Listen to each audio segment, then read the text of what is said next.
hour ago, I was on the phone with Dane.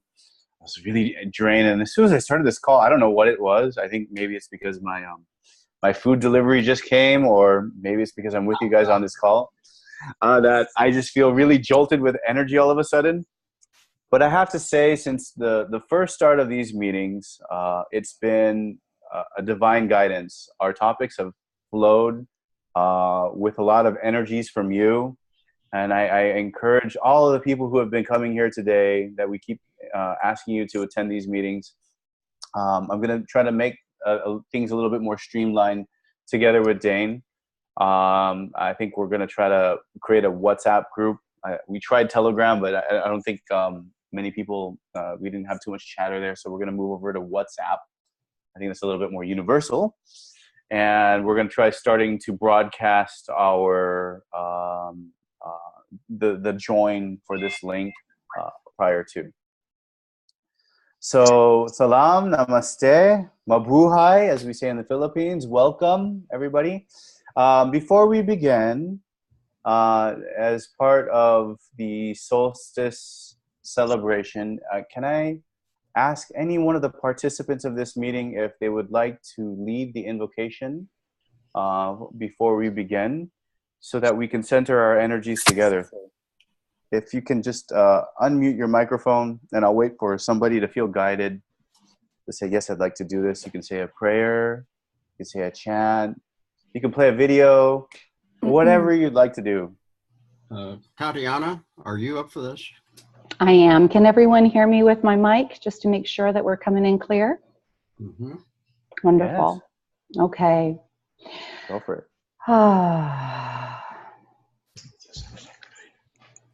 And as we center in the clarity of our purpose that brings us together in this magnanimous time in human, global, and cosmic history, we unite as one force, one voice, one sentience, with the clearest of objectives to hold, maintain, and support others in reclaiming their sovereignty so that they may join us, each and every one of them, in this unified field of love, of power, of one being and one force, reclaiming this sphere, this solar system, this galaxy. We hold a vision that is in complete and total clarity, love, joy, and unwavering purpose. Welcoming all of us in this moment and giving gratitude that we are all, each and every one of us here and present. And we hold this in the light. We hold this in all religious traditions, all philosophies, all beliefs that are part of that unified one thread, combining each of our vision, and do so at this moment. And so it is, and so it is, and so it is. Thank you, Tatiana. Beautiful invocation. Thank you so much for getting us started for today. Thank you. That was fun. I appreciate you letting me do that. Yeah, you're welcome. And just some housekeeping reminders as we begin before we get started again for today's program and our leadership forum, is that we ask that if you do wish to speak, you can unmute your microphone, but if you aren't speaking, for the sake of everyone's sanity, please do keep your microphone on mute. There's a little mute button there. You can just click on it. But if you wish to speak, go ahead and do so. Raise questions, raise comments. Feel free to interrupt what I'm saying at any time and say, hey, Jed, I'd like to speak. I'd like to say something. You can also do so in the chat. Give me a call out, and I'll monitor that closely as well. We do have a request, and that you are nice and kind with your language to others. Use only loving and uplifting language, please. And we appreciate your feedback after these meetings. You can approach myself, Dane, or any one of the PFC Council leadership members. Let them know how we're doing. Let them know what we can do to improve. That's always something that we're focused on in this mission and this goal is what can we do to make these leadership forums better. So those ideas, they actually come to me during the week on what topics should flow in. Part of your feedback helps give the idea for the flow of what we discuss. And I think what's interesting to note about these PFC leadership forums is 9 out of 10 times I'm finding myself right at about 8 a.m. PST whipping up the presentation before we get started. And it's because all of these energies just flow right into me of what we should be talking about. And, you know, it's coming from you guys, and that interaction from your leadership helps guide this leadership forum. So do tell us what's on your mind. Do write to us. And you know, Mayo, thank you for writing. You know, Shweta, thank you for always communicating. And Dr. Tatiana, it's always a pleasure having you come on here and giving us your time. But for the rest of the leaders here in this call, I'd love to hear from you guys. Yes, you can be here and just listen and participate, but you know, we'd like to also hear your voice in this. So what we're doing moving forward in our meetings, as I look at the chat here real quick, is that I'm hearing that a lot of the newsletters aren't reaching out to you, and apologies for these technical difficulties. Very sorry about that. So we decided to create a WhatsApp group. If you want, just take a screenshot of this now or copy this link down. If you can see my screen here of this slide, use the QR code or the link here and join our WhatsApp chat group. And that's probably going to be one of the easier ways that we'll communicate things. Also, send your ideas. Talk to us. You know, talk to us about your challenges, or tell us that you got sick because you know you were doing the meditation and you need healing, or something, or there was a challenge. You know, we definitely need to talk and stay close and communicate. I think that should be one of our core competencies, is our communication together with one another. Okay, so yep, I'll send this slides over to Dane after we're done, so that if you are listening to this recorded meeting, you can actually get a copy and use this as well. Okay, so are there any people in our meeting today? Dear Jed, can you type the WhatsApp link in the chat, dear? Yes, I will. If there are any new participants, let's see if we can pick on anybody here. I'm going through the list, and I see Lynn. Lynn's here. Hi, Lynn. Thank you for joining. Nate, Becky, Luana Navarro. Would you guys like to introduce yourself if you are joiners for the first time? Just go ahead and unmute your microphone. Tell us where you're from, if you have any affiliations other than PFC. What are your interests in our group? And let's keep this to a few so we can move this along. Is there anyone new here today?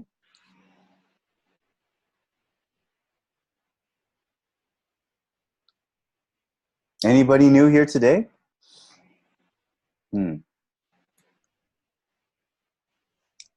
Okay.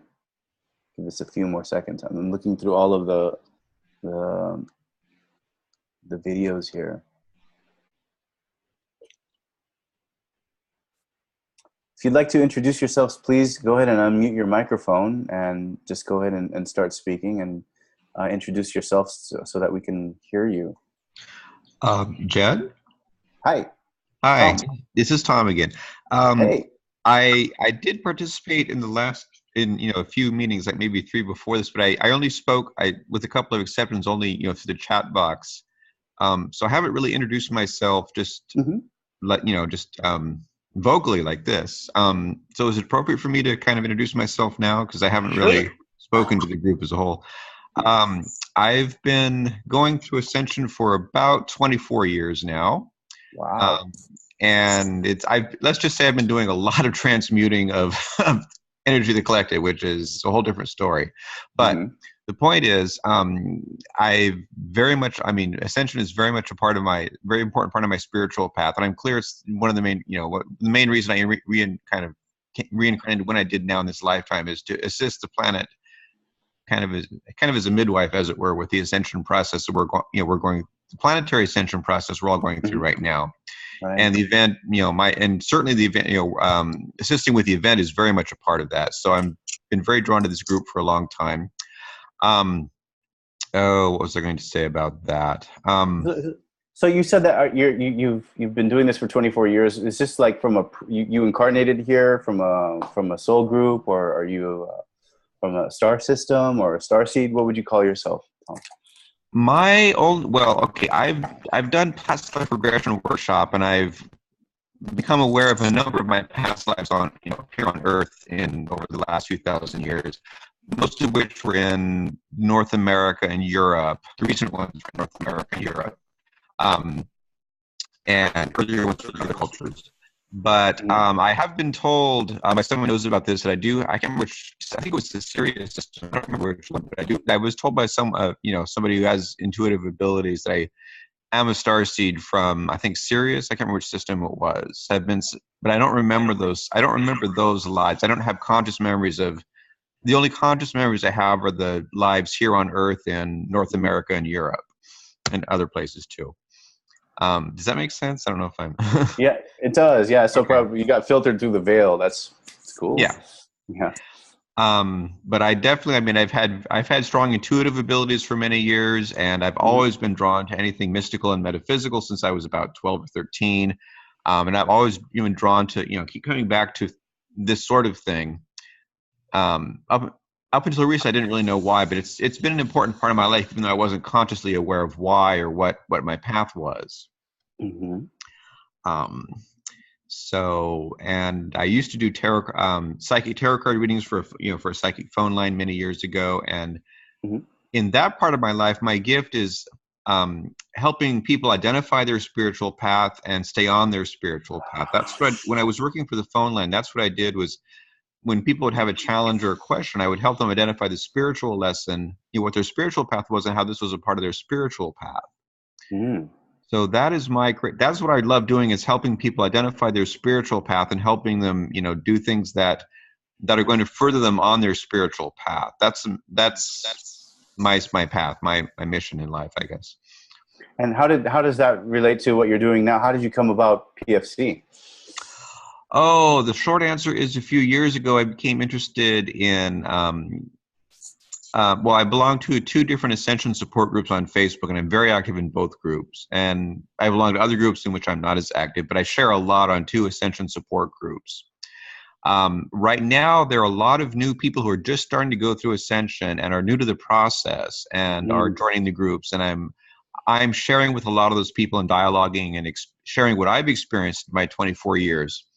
And a lot of people who've been going through ascension are now experiencing new symptoms they've never had before, or symptoms are becoming a lot more intense. Yes.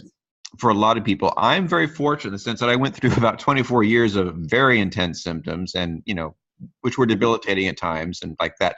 But in recent months, as you all know, the solar energy has become a lot more intense recently. It's getting more intense all the time, as I'm sure you're all very well aware. But I'm very fortunate in the sense that I do experience the solar energies, but it doesn't affect me as much as it used to. I can deal with it, and I can just still live my day-to-day life and function quite well. But I'm very fortunate that I've gone through my ascension, even though it was very, very intense and debilitating at times. I've gone through all of that. So now I'm able to function better. I'm able to share, and I'm able to help other people now while they're going through some very intense symptoms and some challenges which I went through years ago. So I'm very fortunate. I was kind of in the early part of the curve with that, because now I'm able to help other people and to be a leader and to help other people along their ascension path, which is very, very satisfying to me. I love doing that. Well, you're in the right forum, and we're glad to have someone with your experience. And I'm sure you've been following us for some time, and whether it's been on the etheric liberation front or through PFC's website, we need people that can help guide the welcomed the newbies, I guess, to the ascension journey. And I think that's something that's very interesting, because I've noticed even in the Philippines, where they've started in those avenues, whether it's through they became interested in tarot card reading or theta healing or Reiki. There's this longing for more, and they need this spiritual path, and they end up somehow And I think, like, like you've noticed, they should end up somehow on the Ascension pages. Excuse me. And I think that's important, that they have a guide, and it's great. It's great to have someone like you helping with that aspect in the PFC leadership. Oh, may I share? May I share another related? Sure. Okay. I've had many past lives of here on Earth, anyway, of managing shared resources for. Well, my spiritual path has been up until now has been helping manage shared resources for rulers of various types, usually monarchs of ours, and for priests, for priesthoods, mostly in very patriarchal societies. So I've been given authority from a king or a ruler or an archbishop or someone like that to manage shared resources. And what I learned many years ago from my astrologer is that my spiritual path this lifetime is to manage shared resources, but to do so from the heart, not from authority that's granted to me by some patriarch or some kind of patriarchal institution. That I have a lot of talent for managing shared resources, and I've always been very well organized and very good at structured linear thinking as well as creative. I'm a writer as well. So anyway, my point is that working with PFC on helping with the transition of the event is literally what I was born to do. So I'm very excited about being a part of PFC and using my what I've learned in my past lives in managing shared resources, organization, and with spirituality and things like that to work with PFC to assist in what I kind of view the event as kind of working with the event is kind of midwifing a birth of a new consciousness, new era in our planet's spiritual history. So I'm very excited to be part of PSC, to be part of that, what I call midwifing, midwifery process. So. Oh, that's exactly what this is the Ascension has been kind of like described as birthing pangs. And I think that's a very interesting way that, we are, as light workers, is in essence midwives to the process of ascension. So thank you, Tom. Yes, you're very welcome. You'll have to bear with me as I put my mic on mute when I'm about to cough. So funny. Just so you all know that I ended up getting a flu. I'm not sure if any of the other light workers around the world have, but it's been going around even here in Manila. Dane had it. I got it on Sunday, just the day after last week's call, and I believe it's targeted. This is the work of the dark forces or the cabal here on the physical plane, just screwing with us. It's probably one of the things that they can do to stop us from reaching out and coming together to do this. But very glad to have everyone here and host. So if you're you can mute your microphone, Tom. Yeah, I can hear it. Thanks. Yes, sorry, I'm eating something. Yeah, no problem. Yep. Okay, so is there anybody else who would like to introduce themselves, even that they've been here before, but they've never really came out to speak to the group? Did you mind? Yes, I'd like to just. Yeah, I'm here. Hey, Clyde. I didn't know if you were going to have this today because I never got anything in my email. Now I just turned it on and I saw you were on at the last minute there.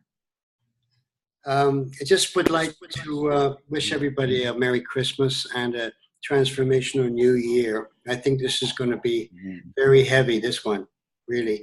And also, as Tom was just saying, I'm feeling these attacks from the supposed plasmoid parasitic entity that is lodged inside, that came in from the 1996 Congo vortex. I'm feeling it too.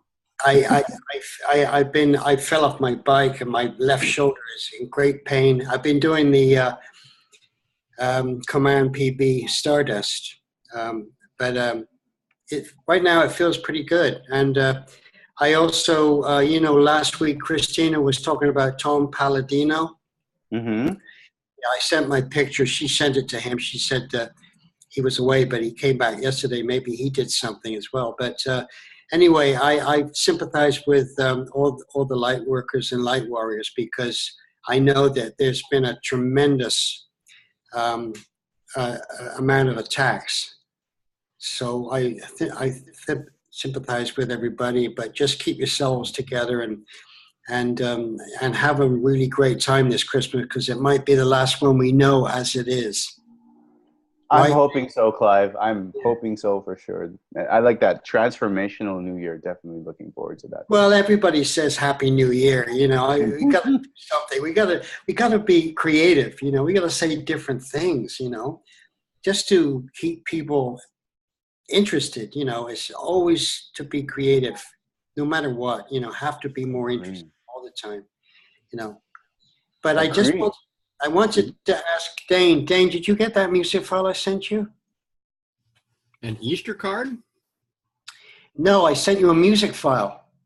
Oh, no, let me take a look. I sent it to all your email addresses. I sent you a special music file. Okay, well, I should find it then. Clive, was this the one that we were talking about last week? Well, what it is I was going to mix that track we was talking about last week, but my collaborator, he couldn't do it. So what I did was I sent an alternative file from one of my CDs called First Time Bliss, which I sent the file to Dane, and I thought that was a nice file to play for people because it's very positive and it reflects how we will feel once we get through this chaotic period and we get to the new earth, you know? Mm. So you got, what was the title again? Something Bliss? It's called First Time Bliss. First Time Bliss. Yes, and I recorded it with a German group called Matalex. You know, it's a very beautiful track, yeah. Very, very, it's a ballad, you know, so it's very emotional. And that's the file I sent to Dane. Okay. Thanks for sending that. That sounds, I'm looking forward. Hopefully, Dane, you can upload it for us to have a link. And well, I'll send. Do I have your email address? I think I have your email address, right, Jed? Yeah, Jed R. Cruz. I'll type it in the chat just so you can have it. Put it in there. I'll send you the file as well if you want. Great, thank you so much. But I'm recording this file or this meeting on another computer, and I have the volume turned down so that it won't reverberate, and I'm not sure how I can actually turn the sound file on without changing my settings in a way that would be recording. You'd probably have to play it from the computer that's native to your Zoom meeting. But what you can do is when you edit the upload to the video is if you would like to put that track before the meeting starts, so that way during the meeting report, Dane, that might be one way to get it on there for all of us. Yeah, I think I can actually play it. I just need to download it onto this computer, and I can play it like a screen share. Okay. Let me know when you're ready. I'll just go ahead and drive the meeting forward a little bit for a few slides. Just call me out when you're ready. Okay. So thank you all for again joining. We have Becky. She says, hello, I am a first-time attendee for your webinar, and I'm watching silently today. So hello, Becky from California. Namaste. Thank you so much for joining today. On a quick ad on clearing attacks, Tatiana, did you have something?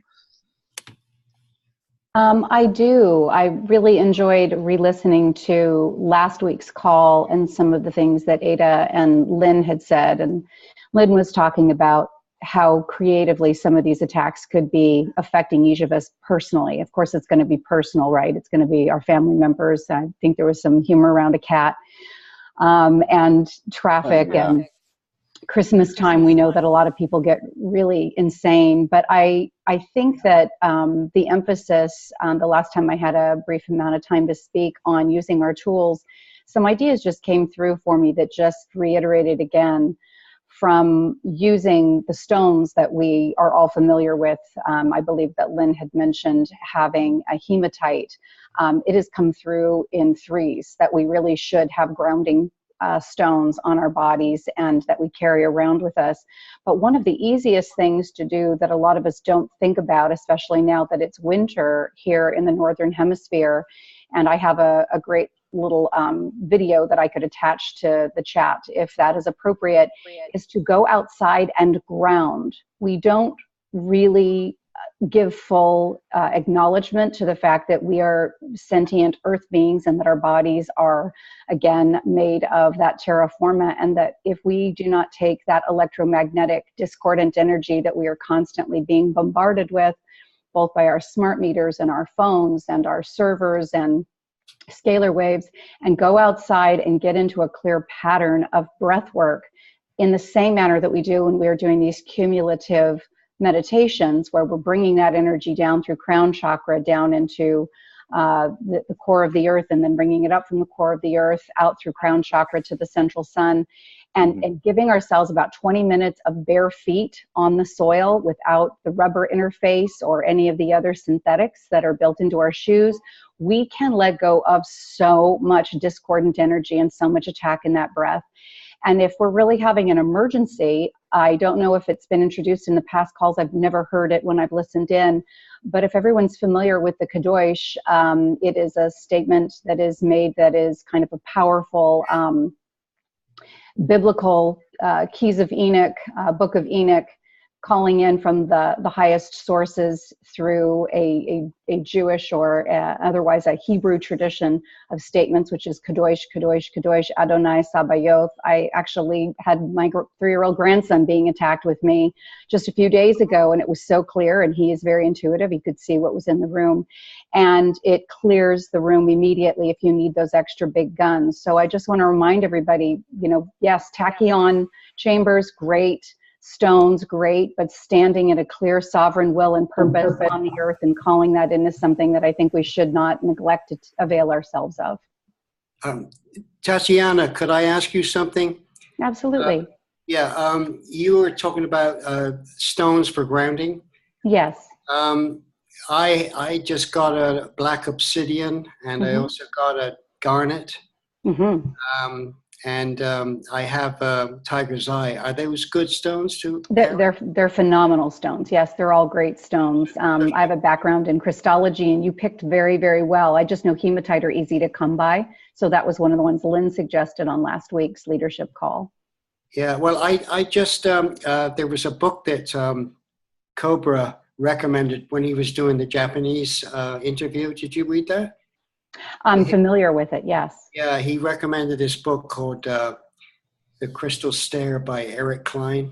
It's a phenomenal book. I recommend that for everybody to read. It's it's about ascension, but they talk about to visualize yourself in a stone pyramid. You walk into the stone pyramid, and then you sit there, close the door, and you sit there, and then you imagine the light body coming over the stone pyramid.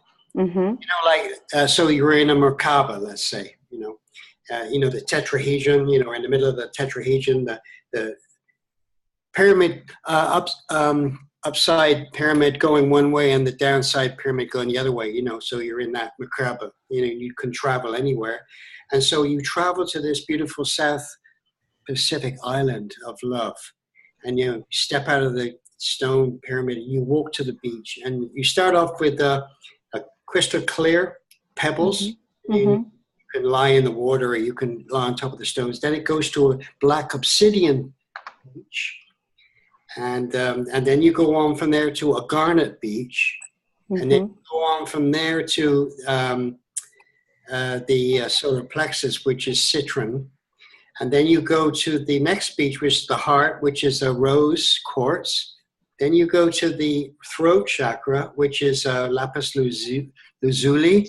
And then you go to the third eye, which is, that's the arm chakra. So couldn't be amethyst, and the crown, which is amethyst. So I just thought it was a beautiful thing that you can do in your own, in your own quiet time, to imagine taking that journey in your macabre to those, on that beautiful South Pacific island, to those different beaches, and they all have those stones, you know.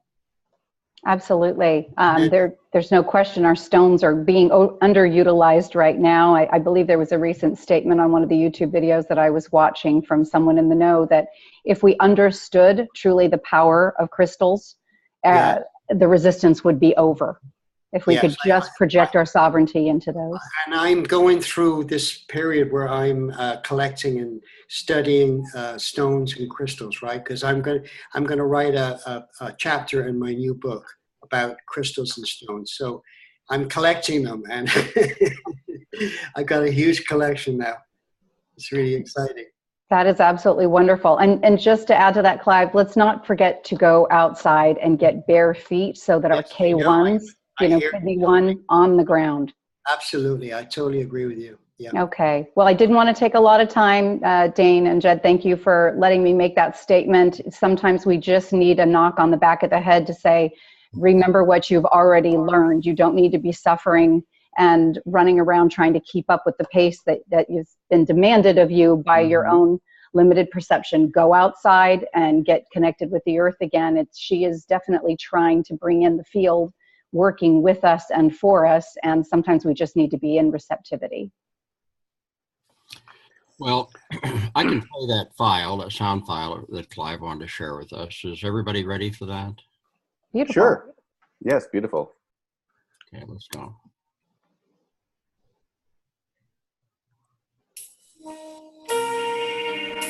Can you hear that? Yes. Yeah, I can hear it. Yeah. Go ahead.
I'm going to pause this. It lasts for 5 minutes. I think that it's a beautiful. Sorry, it's not such great quality, obviously, because it's going through so many different systems, you know. Yeah. Anyway, I did the best I could anyway. We'll, what I'd like to do is use this as the intro at the beginning when we first start and people are just organized. We can play this as an intro. Yeah, that's fine. Right before we settle down, and the full 5 minutes should be perfect. Right now we're pretty much in the middle of our presentation.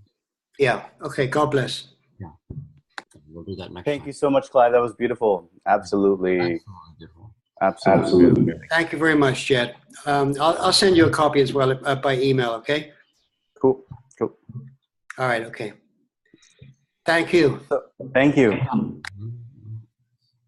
Funny enough, I was just making fun of Tom for having really bad internet in Seattle, and my connection to Zoom just drops out. So that's instant digital karma right there for you folks. Okay, so let's move along on our topic. And I think what I wanted to just highlight is, why is meditation a strategic mission for PFC? And Ada gave me some points through email before this meeting, and she apologizes that she couldn't join this one. She probably join about once a month. She wanted me to kind of share these. So she made some interesting observations that I've that were like mind blowing for me. And here I'll share. I'll just go right into it.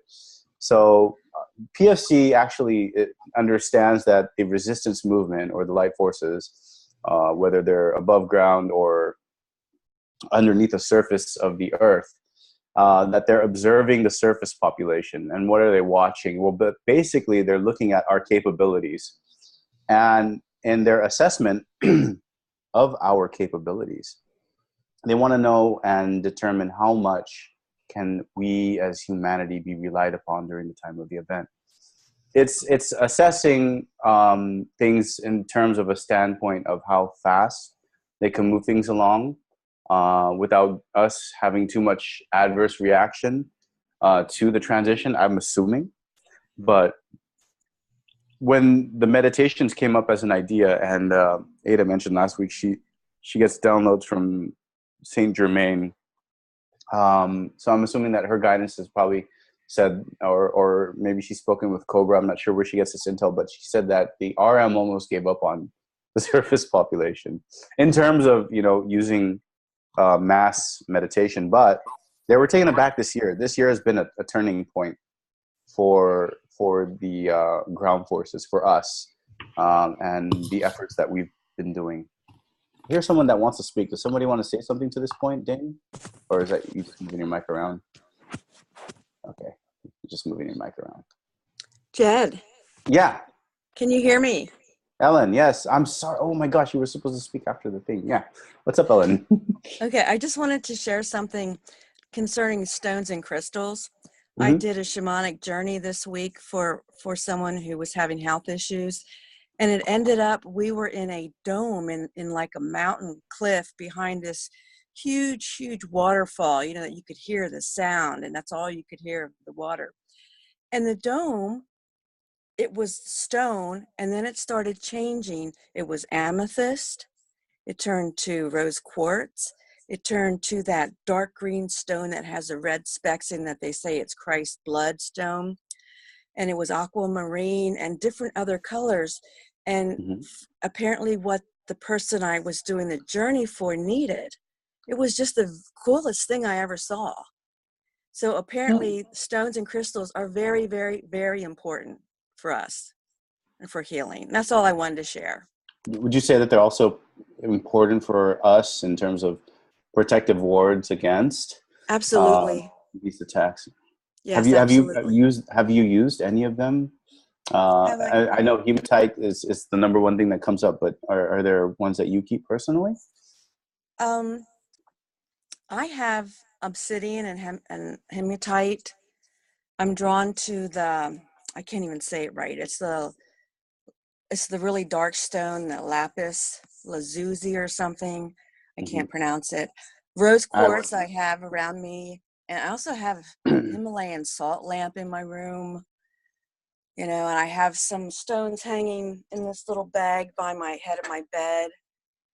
So, and I'm drawn to stones and animals, being shamanic, of course, to earthy things. So I really didn't think about the different stones that I have around, but I did, like, for instance, I have trouble with my hair. It keeps falling out.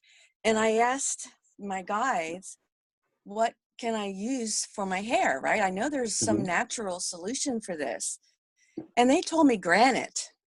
Granite, really? Granite. And I thought, what in the heaven are they talking about? And I Shampoo with thought, granite, where am or I going to get a piece of granite, right? okay, so a So you're piece. going to love this. So I know this was the right message for me. I said to my mom, I don't know where I'm going to get granite. She goes, oh, in the hallway. I'm there, what? Here, when my father, years ago, my father and mother had been up in New Hampshire. They they went to a mine where they did granite, and she had 2 little slab pieces in a bag. So not only did they tell me it, they brought it to me, and so I looked up the metaphysical properties of granite, and it is good for hair and skin. Isn't that wild?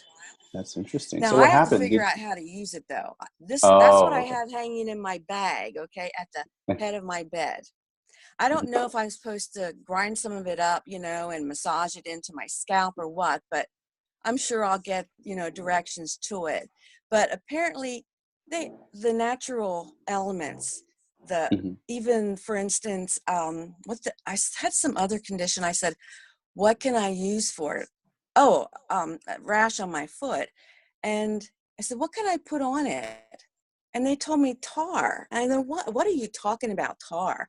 So I went online and I looked up tar, and there's shampoos with tar. Mhm. And I started to look into the properties of how to make your own tar water for, Mhm. for healing things, for healing uses and purposes. So I think everything around us can be used. We just have to Yes. learn how to do it. And we've been scared. I'm working with a group that we built a compassion grid for humanity. And every week we add something on to it. And this week we were working with chemtrails. Mhm. And what the wildest thing, it changed the total energy for me about chemtrails, is Mhm. this woman was saying that all of these metals and stuff in the chemtrails, they all have metaphysical properties. And that we, as sovereign beings, can set the intention to use the metaphysical properties for our benefit. She said, like aluminum is an amplifier. So whatever you're working on, your intention of the day is to acknowledge the chemtrails and put your intention that you are using these chemtrails, metals and so forth for your benefit, for your growth. Mhm. Mhm. Because as sovereign beings, we should be able to do that. Yes, I To take, agree, and I like the work that you're doing, Ellen, with the heart light grid. I think you should link up with Lynn. Second point I want to make is for the use of the crystals, sync up with Dr. Tatiana. She has a background in Christology. She can actually probably okay, help you to figure out what to do with the granite. okay. Me personally, I just started getting into crystals.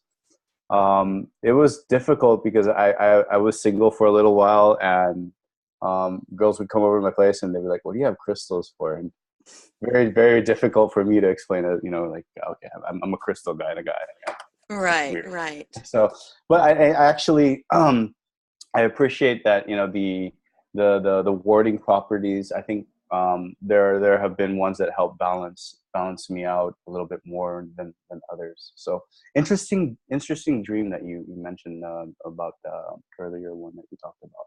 So thank you for sharing, Ellen. Okay. So let's going back. Thank you for. I didn't mean to cut Ellen off. She was supposed to go after the song. So I want to move forward with this so I can get to the next slide and then discuss about. Lynn wants to talk about something, and I'll come to her next. But the thing for why we do meditation as an overall strategic mission for PFC is these points here that I mentioned, where the RM is observing us, and that they were actually shocked with what we did in April and August of this 2017. But normally what's happening is that the light forces often carry out critical and sensitive planetary etheric liberation missions during these astrological moments. So Lynn has actually something to share about that. And so Lynn, are you there?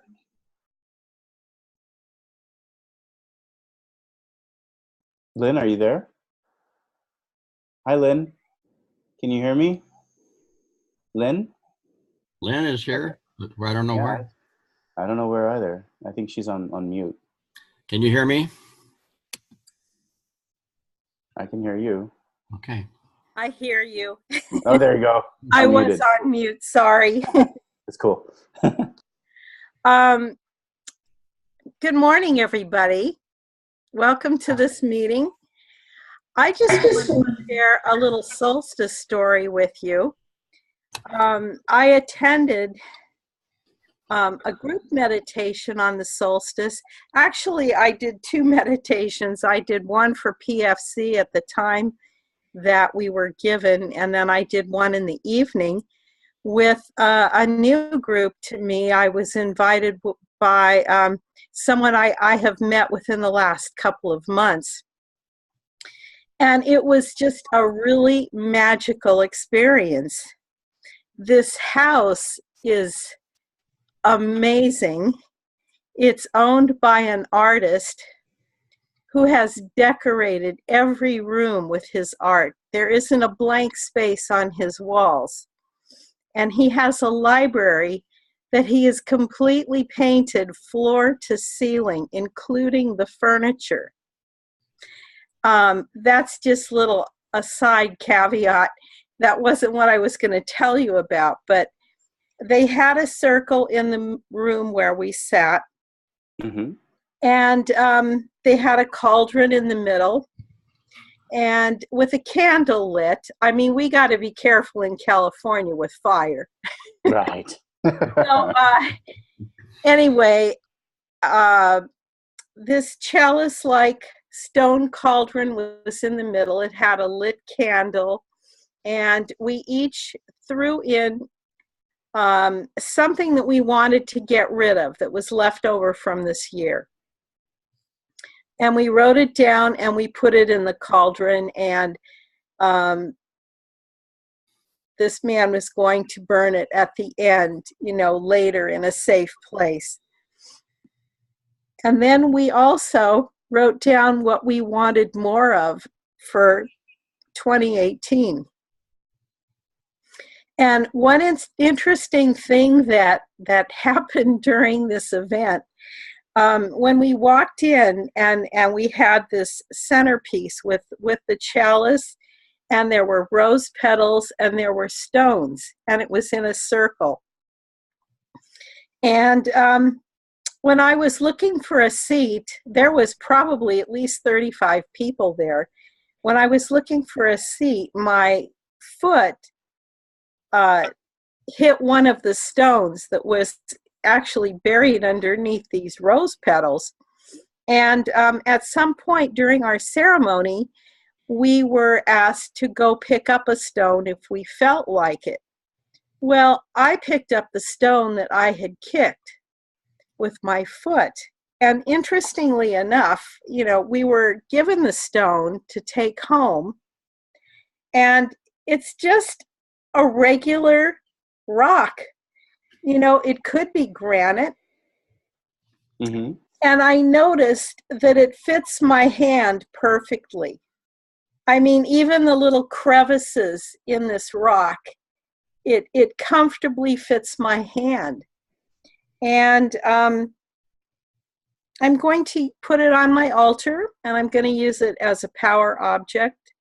And I'm going to sit with it when I have to make decisions, and when I meditate and pray. So this was just a beautiful gift and a beautiful ceremony for the solstice.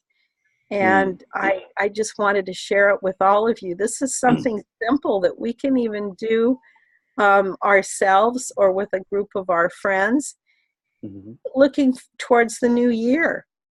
You know, what do we want to get rid of from 2017? And what do we want more of in 2018? And you can design this any way you'd like, you know, any way that feels right to you. So I just wanted to share that with you. Thank you, Lynn. Would you say that what's your top 2 manifestation goals for our PFC movement based off of what you want to meditate, what we should be meditating for or manifesting for in PFC. Well, I think PFC to me is a microcosm of the world. Mm-hmm. And what I wish for all of us is peace, joy, and happiness and prosperity. I want that for everybody. Yeah. Definitely. Those are good things to wish for the group to manifest for together, and hopefully we can design that reality in the new year for each of us by uplifting one another, Lynn. So thank you for sharing your story. I appreciate that. That winter solstice opened up a lot of portals, and those energies have been, despite all of the attacks from these plasmoid worms, I think we still have a lot of beautiful things. And I'm going to ask the group in a little while to share their stories, Lynn, on what happened to them during this week's meditation as well. Great. So I'll move in a little bit more and zoom in if we can. What makes our meditations different? So I've seen a lot that goes out on the internet, let's meditate for this, we're this group. But when PFC does it, we do it with purpose. We do it planetary, and it's for the liberation and for the ascension. Essentially, we're working with the forces of the light in etheric and physical layers. But we also have something that's kind of unique, and this is given to us by the Dragon family. We use a guided audio and visual meditation that's synchronized around the globe.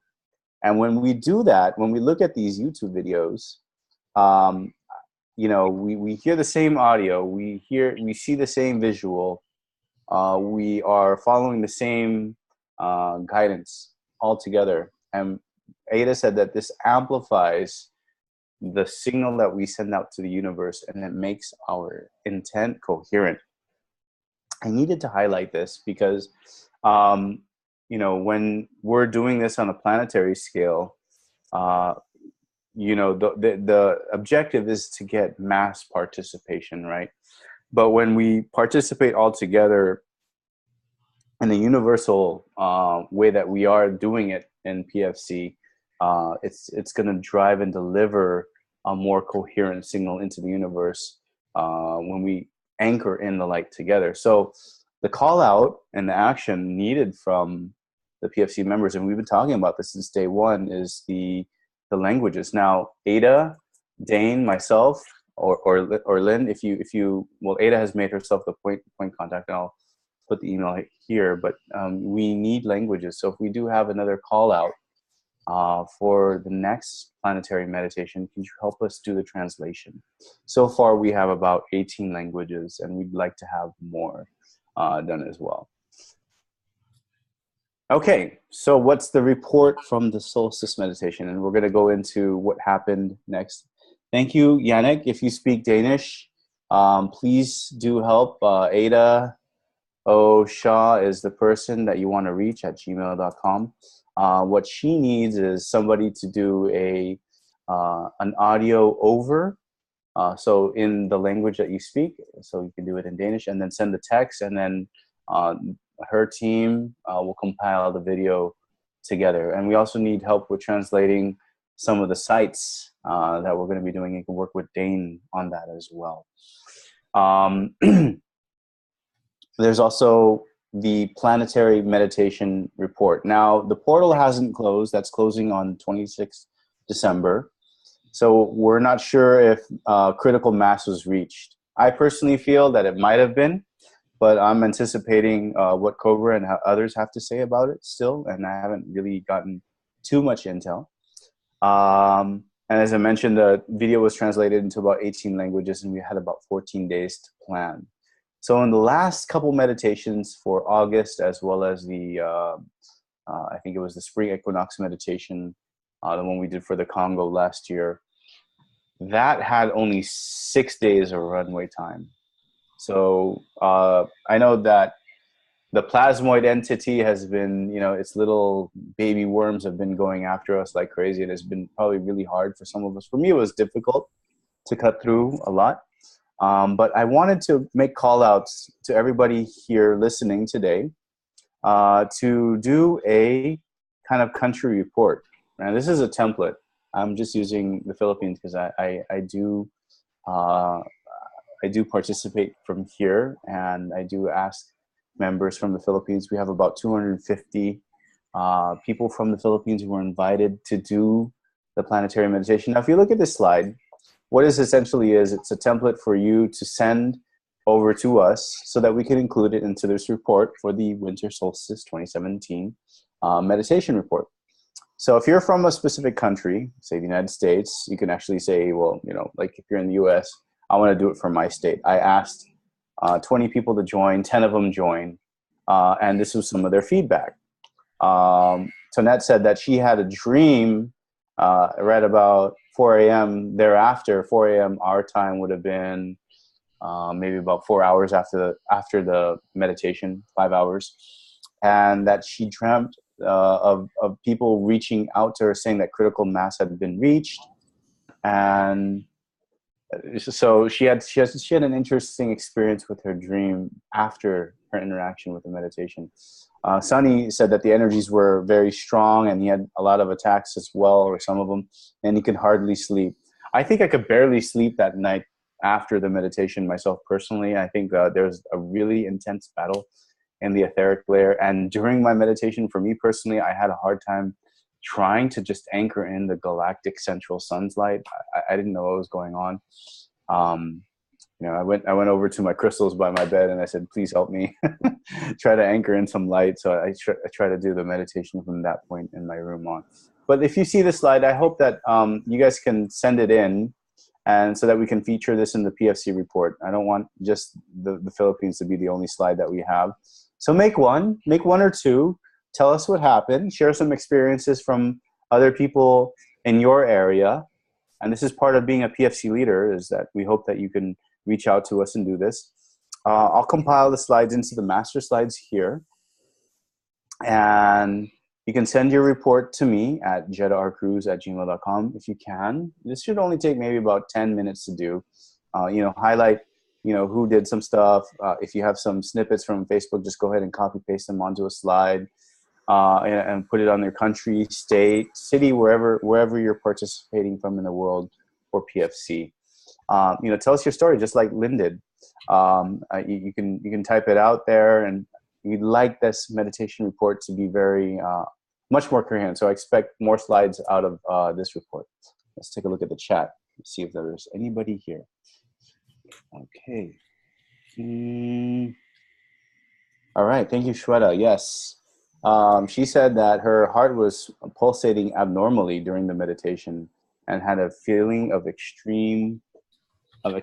was also feeling, I guess, some feelings in her extremities at the time of her meditation as well.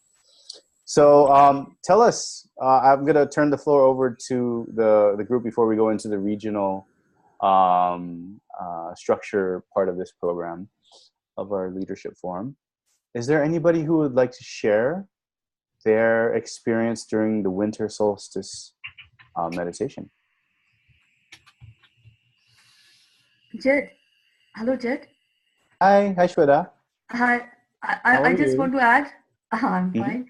I just want to add that after the time of the meditation, I've just written in the chat, my heart was just pounding, just pounding with extremity of every condition I was around. And I just want to jump out of the house and go to the outside. I wanted that feeling, to go outside instantly. So you're charged with energy and you just wanted to go out and do some jumping jacks outside. It's like a combination of everything, a happiness, a joy, and whatever I manifested that time. And it's unbelievable. At that time, I felt that, and after that, I had some body aches and a little fever too. But in the morning, I saw some dreams also of my ancient souls those who are dead, coming out from the ashes, white ashes, they are coming out. And I asked What do them, they? I asked one of them passing through me, I asked Mhm. him, who are you? So he said to me, I am an ancient soul, you know, just that dream. Yeah, in the morning. Yes, thank you. Thank So you. he just identified himself. He didn't say anything about No, the he was an old man. He was an old man, all covered with ash. And when I was talking with that man, he was happy and he was looking at me. And I asked him, who you are. He told me he's a old soul, and just at the time I was talking to him, in the arena I see ashes, a river of ash coming down, white ash, and with that ash, many people, living people are coming in that ash, flowing in that ash, coming from one end going to the other. You know, Mhm. after the meditation, I felt and dreamt like that. And even I saw that, I feel good. I felt good. You know, Interesting. I'm daily feeling good day by day after this. You know. Thank Me you. personally, like thank you, Shweta. I've it's been high low for me. I think right when I'm about to meet with you guys and right after, I feel so great, and then I don't know, maybe my guard lets down, or maybe it's because I probably just ate a Big Mac or something from McDonald's, yeah, that's it. I'm back in the downward spiral myself. Yes. So I That's think it. that's amazing though that you've had the charged energy right after. Did anybody else have And an interesting experience? Jet, Go ahead. can I tell Sure. one thing?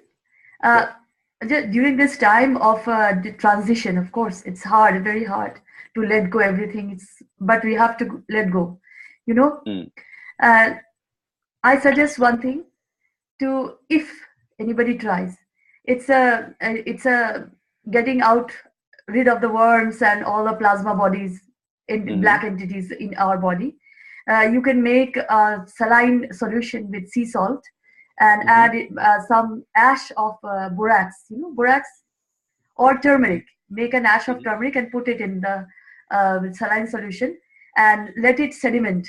Let the solution sediment, and it with a dropper you can use the water and put each 2 drops of that water in each of your nostrils, and you will get out of fatigue and many ailments, at this time. Share that with the So chat group. Yeah, like I'd like to I put have that. shared it last. Okay, I'll share it now also. Yeah, share it now again. Yeah, that'd be great. Yes. Thank you. Thanks, Shweta. Thank you. Thank you. So anybody else would like to share their experience during the solstice meditation? We would appreciate that if you can give us some feedback, if you have any intel apart from what we've already shared. I can hear somebody's microphone coming on. Yeah. Well, are you talking about the one at 11:28 in New York? Yeah, that one. That's the one you're talking about? Because Yep. I've been doing the toplet bomb one, for the plasmoid entity and the elder birth. I've been doing that every morning at 10 o'clock. But this one is the one that's running until the 26th, right? Yes, that's right. What do you call that meditation? This one's the winter solstice meditation. Yeah, well, I definitely felt a lot more people were in that than normal. I always hold. I pick out which crystals and stones each time I change the crystals and stones, and I hold about as many as I can, like up to like 8 or 9 in my 2 hands while I'm doing the meditation. So I got a major tingling on my fingers, major tingling, Yeah, I felt it was quite powerful. I hope it will reach the critical mass. I'm hoping it does. But that's my little story. Thank you. So you said that you had some physical manifestation, Clive, in a little bit of tingling in there in your fingers. So some sensations that you felt. Yeah. But did you have any attacks afterwards, or did you feel? I mean, because you're doing meditations twice a day, so I would assume that you've got your guard up right afterwards. Yeah. Well, actually, yeah, that was yesterday, right? The 22nd. 24. Yeah, it would have been the 20. Oh no, the 21st. I'm sorry, Okay. that's the 21st. That was Thursday, right? Yeah. I haven't been feeling that good. I haven't been feeling on top of things the last few days since I did that meditation. I don't know what that is, but right now I feel pretty good actually. But since Thursday, I haven't been feeling that really well. Mm. And the pain from falling off my bike, has been increased, and but right now I feel pretty good. So maybe that is maybe there were attacks to light workers, light warriors after that meditation. From well, I guess according to Cobra, that those plasmoid parasitic entities that look like worms that apparently came in at the Congo vortex in 1996. They've been up there with the Yaldabaoth. Now, the Yaldabaoth, apparently all the tentacles are gone, but I don't know if the head is still there. I presume it's still there, or it's going, I hope. But they are the ones that are, this is the big problem. Because they've got a grasp on this planet, and they're just blocking everything. And apparently in the plasmoid parasitic entity, they're hiding toplet bombs. So it's, I never hear anything about strangelet bombs. I don't know what happened to the strangelet bombs. I never hear any mention of strangelet bombs. When there was a lot of mention of them, I only hear mention of toplet bombs now. Does anybody else know that or feel that, or Right. what do they think, Yeah, apparently the toplet bombs were embedded in the plasma entity, and the strangelet bombs have all been cleared. Oh, that's what I assumed. Yeah, I assumed it. I said I didn't hear any mention, so I assumed they've been by the light resistance movement, right? But it was. I'm sure it was a very powerful. Like last week, Ada was talking about the critical mass was reached for the Congo vortex one in February, and it was also reached in August for the it was a full moon, a super moon. It was a super moon, right? And a lunar eclipse in August. Mm-hmm. Yeah, that was one of the meditations we did then. Yep. Yeah, she said that the critical mass was reached also. So those were the two global meditations that were reached critical mass. Yeah, the Congo meditation and the supermoon, the one in August. Yeah. Exactly. Yeah. So hopefully this will happen with this winter solstice. Hopefully, you said there were a lot of people that jumped in. We've had more time to do some preparation and call out. What I noticed on social media, though, Clive, was there were these other groups posting their meditation objectives as well, the same time we were. Yes, I saw that. Yeah. It kind of gave me some concern because I don't know if they're trying to roll with our thunder or steal from it, right? So that's kind of why I was kind of going over the difference of a planetary mass call out in this session today.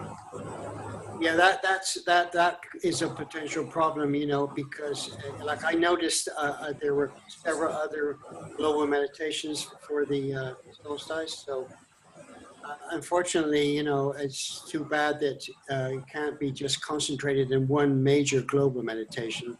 If there's others, then it's not. It's going to take away from the critical mass, right? Or right.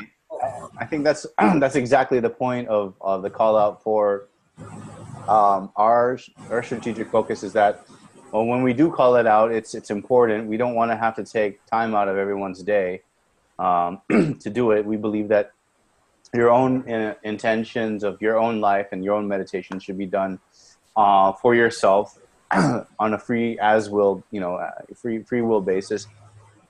But when we do a planetary focused meditation, the intent is to have a coherent message that we send out to the universe that's necessary for the time that see the resistance movement and light forces, they do these operations apparently during important astrological events like the solstice, for example, because of the way that it lines up the earth and to planets and to different portals. And that's why it's important for us to help them and do the work, and they're not just essentially doing everything for us, right? Yeah. Lynn said something interesting. I'm trying to remember what it was she said. Hello, Lynn. How are you? I can't remember now. So she said something very important about the global meditations. But anyway, that's all I have. Thanks so much, All right. Clive. I'm gonna give it Hi. over to Angelo. Hey, Hello. Angelo. Hi, Jed. Hello, everyone. Hey. How you I doing? like to, good. Busy, I say, fighting off different things, the services. But my Yeah. experience with the solstice was I was sitting, getting ready to meditate, and then time flew by. It just flew by. I was working on something, but by the time it came, I was so immersed into that thing, that activity, that I didn't meditate actively on that time. Although I do meditate every day, the tablet bombs, and today I did also the alerts. But at that moment, I didn't meditate. However, there are several things that I'm noticing around me. Before I tell you about that, on the 8th was my sister's birthday, and she invited me to a happy hour. I missed her birthday because I couldn't find the location.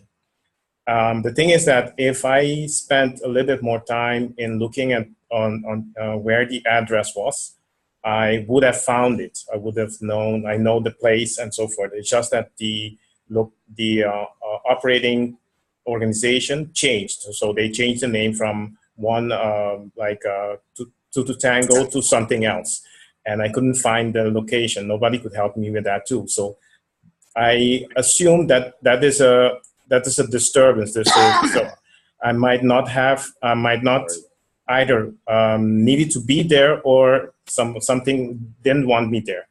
So these things have been happening a lot, and I'm aware of them. So at some point, I've been able to overcome them, but at some point, sometimes it doesn't work.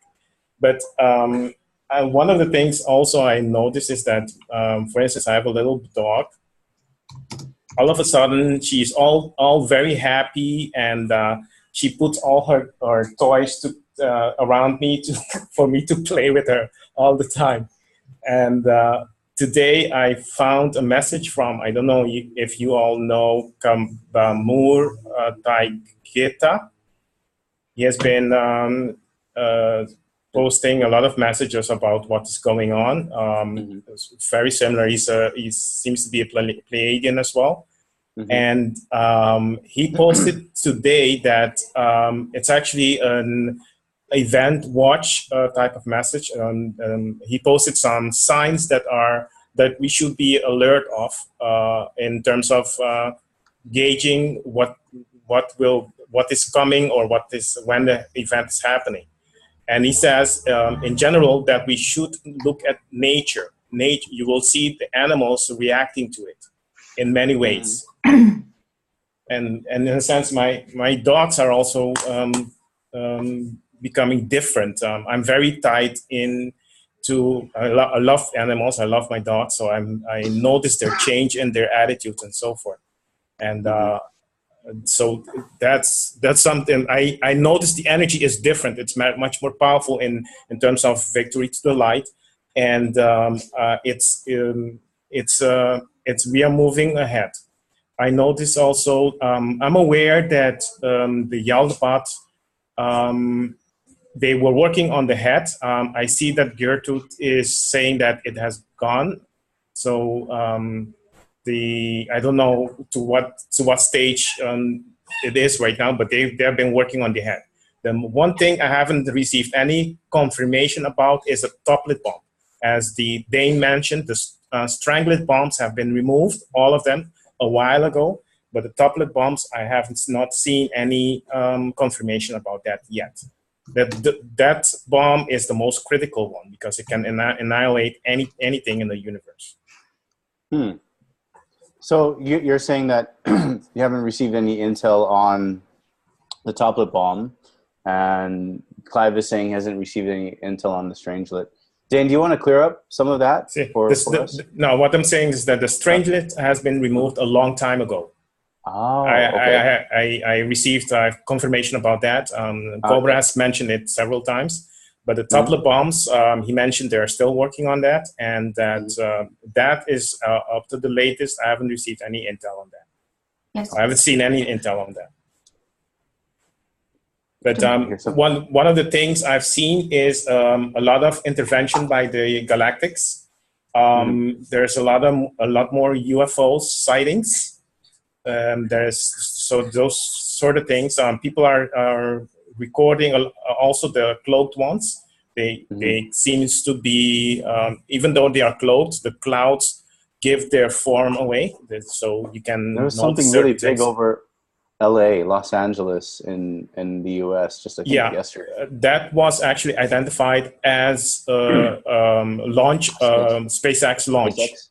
Yes. Is that confirmed in your end? It is confirmed. I have to double check, but to what I've seen in terms of video and people confirming that, I haven't seen it from in terms of confirming it. I still have to confirm it with SpaceX themselves.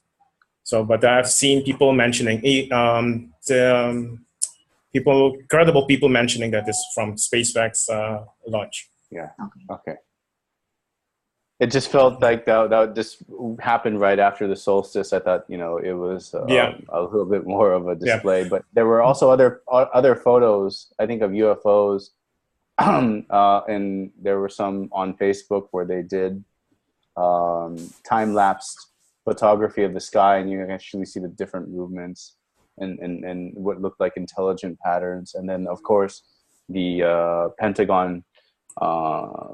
The recent I think exposure of the program where they were tracking and monitoring UFOs from the military standpoint. Correct.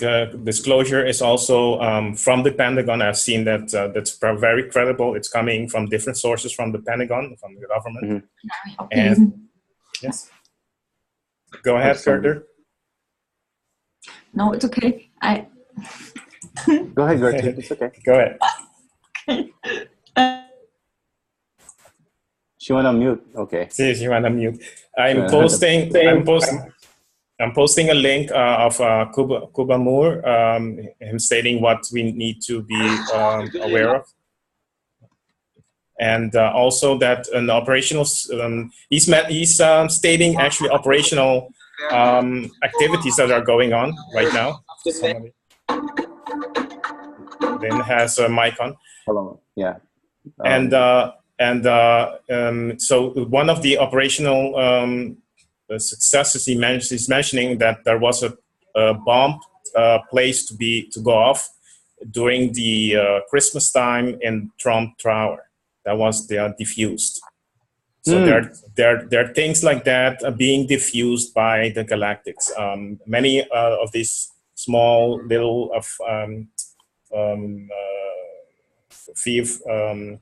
red flag, not red flags, but false flags that they have set up to go and create fear.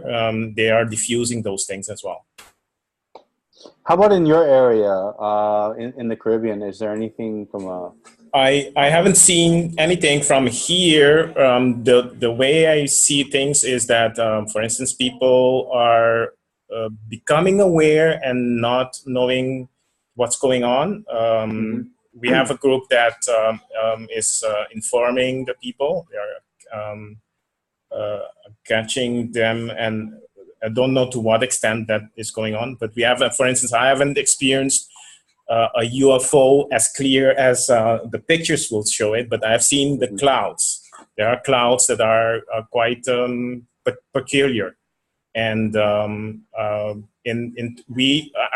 observe the changes in energy in terms of how, for instance, our government, local government, is behaving, and how the people are behaving.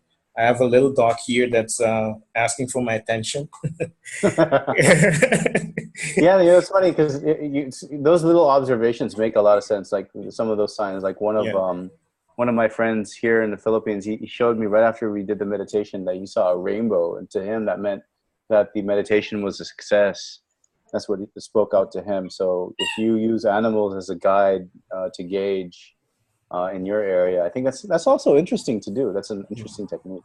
Yeah, I wouldn't know that. Yeah. Yeah, I tend to have I tend to look at absorb a lot of information and look at the patterns, and that's what I notice in terms of energy and all or activities or behaviors and so forth. So my sense is that things are moving ahead in a positive way, I myself, although I get attacked.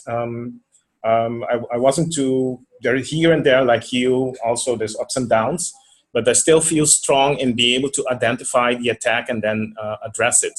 I revert and recognize it, and then apply the meditation techniques and being aware of what's going on, that I can raise my vibration again. And the McDonald's don't help. No, I know. I'm so guilty. I smoke and I eat McDonald's. I'm just, it's all bad for me. yeah. So that's basically what I have to say for now. Thank you for the report, Angelo, over welcome. out in the Caribbean. That's awesome that we got that from you. So I'm gonna move over to the next portion, and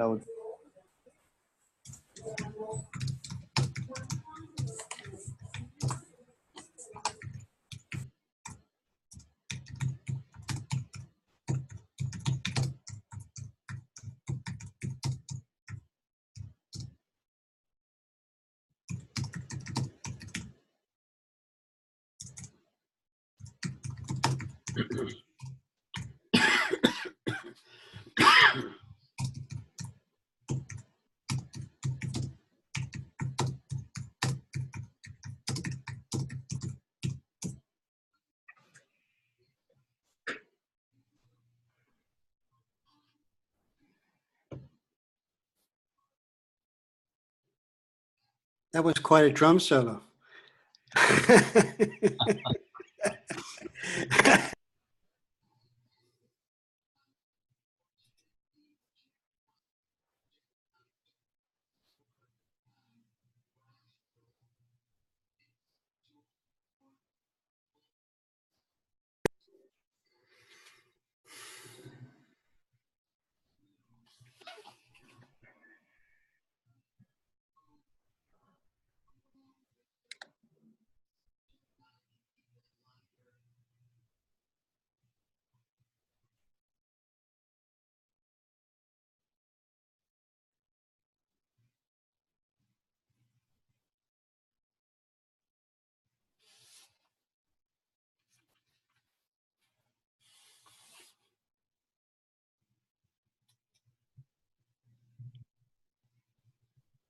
oh, somebody asked me to unmute myself. Okay, there we go. Am I talking again? Okay.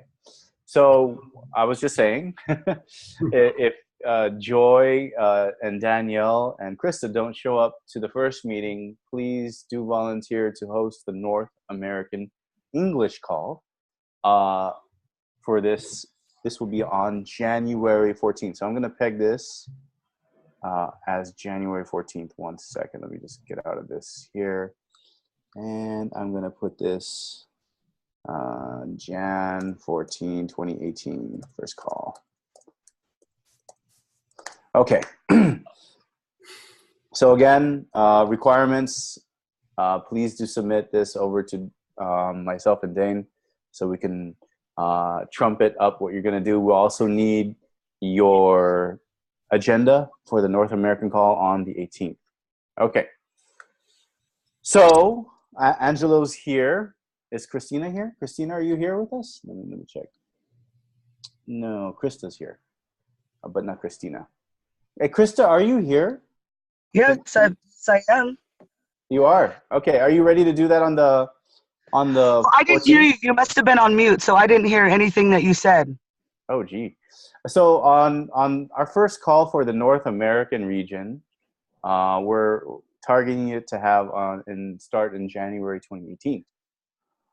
Is it okay if you start the call for North America in English on the 14th? So any day but the 14th would be better for me. Okay. But I don't, were Joy and Danielle, I let them know about the call, and I wanted to be sure that they were still interested, but I haven't heard back necessarily, so I'm not sure if, but I'm definitely on board. And would the 21st be better for you? let me just pull up my calendar. If we can do the 21st, I think that would be better. Yes, thank you. Okay. So that should give you some time to try to sync up with Joy. I think you guys still gave each other your email about 3 meetings ago. We did, and we did correspond at one point, and I said, hey, ladies, are we still interested? And they did say yes, but they didn't, maybe Joy hadn't received the invitation for the call, so she missed last week. And so I noticed there you said there was some difficulties perhaps with the emails going out. Yeah. So maybe are we also going to be doing next week as well, or when's our next meeting? Because I'll make sure to let her know. Yeah, so I put up a WhatsApp group for all of us to get invited, and I'll send that out, and we can probably coordinate the next meeting for the Worldwide Leadership Call based on how we want to do it. But we want to transition January into the transitional year that the regions start taking over the next call. So North America, we wanted to peg as, hopefully target date would be third week of January. So let's coordinate via WhatsApp on the next worldwide call. But in between now and then, when is the next worldwide call? So there's two separate things, right? Just to be clear, there's the worldwide call, which is what we're on right now, that happens often Saturdays, and then there's the leadership regional calls, which the North America is going to be on the 21st. The first call, yes. Okay, so just for perfect. So when is the next world call? We're guessing going to be after the New Year weekend. I'm probably going to schedule it for, say, the 6th, so we can start getting a cadence up and running for the regional calls. So that would probably be January 6th. I think that's right. Yeah. Okay. Saturday. And then is that going to be, are we all just coordinating through WhatsApp for email purposes, or are we not? And are we calling on that? Like, are we still going to be calling on Zoom? Yes. So what Dane will do is he'll set up a link for the North American call. I'll be there to kind of help just give it a gentle push, a send-off. And I'm sure you can follow the format of what we've been doing for the worldwide call and just kind of copy paste that onto what you would do. But we would ask that the hosts and the co-hosts drive their own agenda and topics for North America, for whatever's relevant in that area, based off of the 4 strategic missions that we have, which is awareness, healing, and meditations, and then building this leadership structure. Those are the 4 strategic objectives. So you can have your own slides. You can just have a open discussion forum. We've talked about open space technology. We have a wide variety of resources from the people who dial in. So you can ask them to speak during that time for the North American call, bring up topics. So what we want to do in that North American call is we'll give you the resources and tools to do it. And hopefully you have a mailing list. And if we have one, we merge it with yours and we send out a newsletter to announce a week before of the 21st of January's call for you guys. Does that make sense? Yes. A word about the mailing list. The problems we're having are from, I think that our domain name is long. It is now, we're mailing from a domain name of Prepare for Change Leadership .org. And this apparently is being filtered in email boxes as being spam. Apparently, so you have to get it whitelisted, Dane. Yeah, you have to just get that whitelisted. You have to. There's a way to whitelist your DNS with email host providers. I'll send. I think Angelo might know how to do that as well. He can probably help.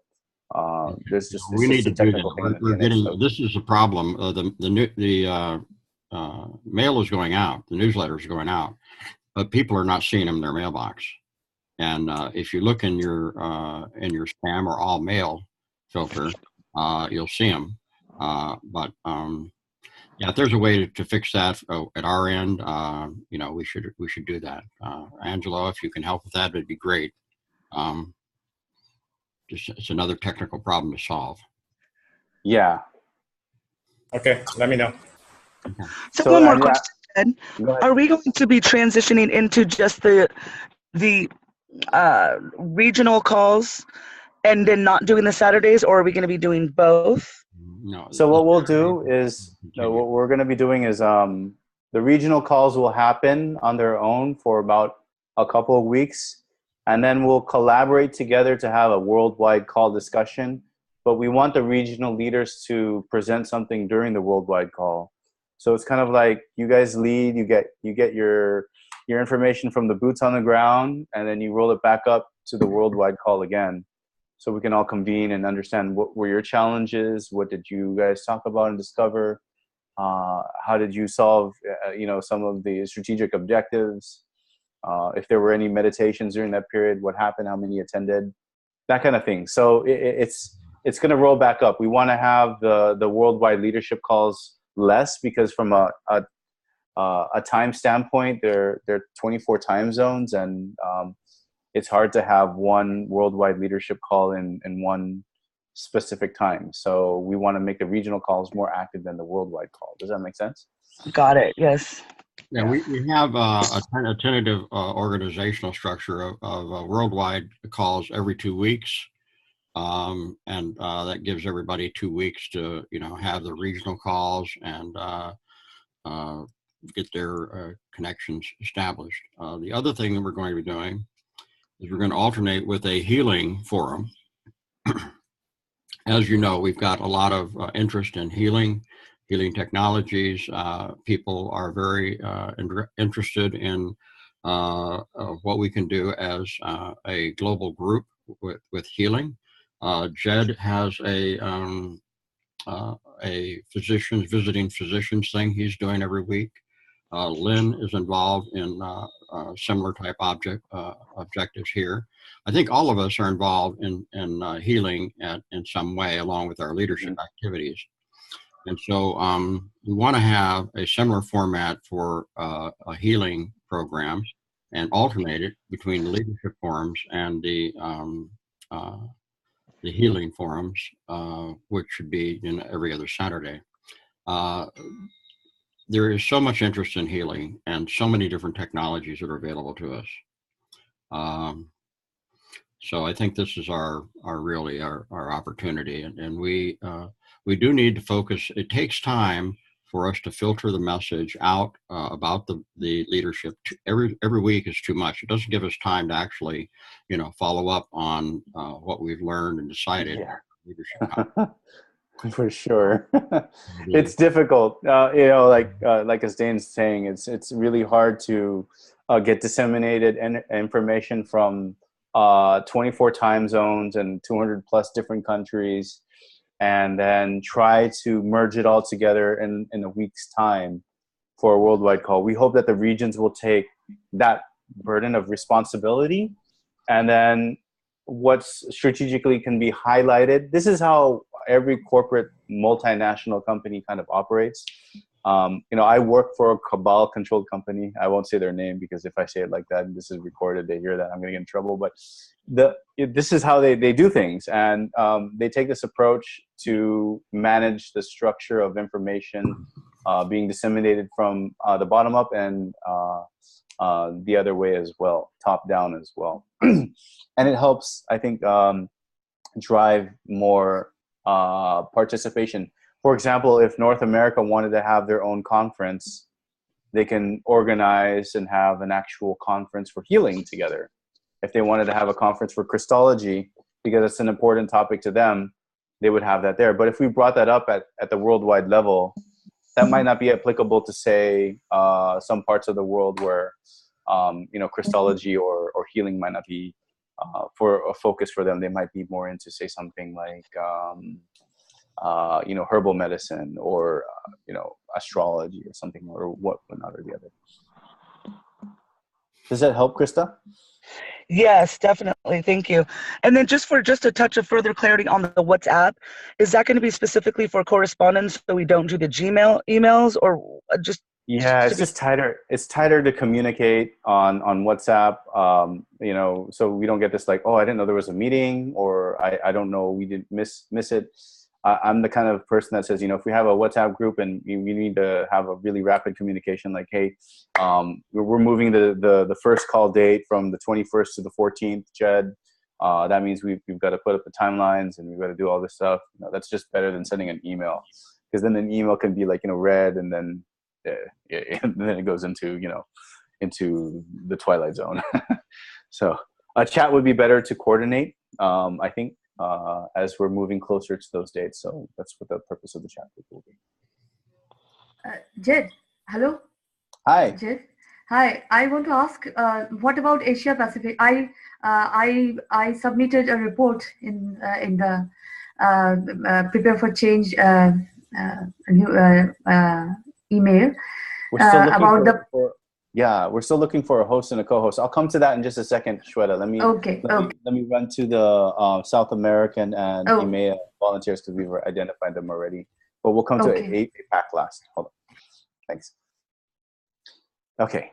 So Krista's here, but Joy and Danielle aren't. So Krista, are you clear on what's gonna be the time and dates, and your next reoccurrence? You guys can announce the next day and time that the regional call for North America will happen.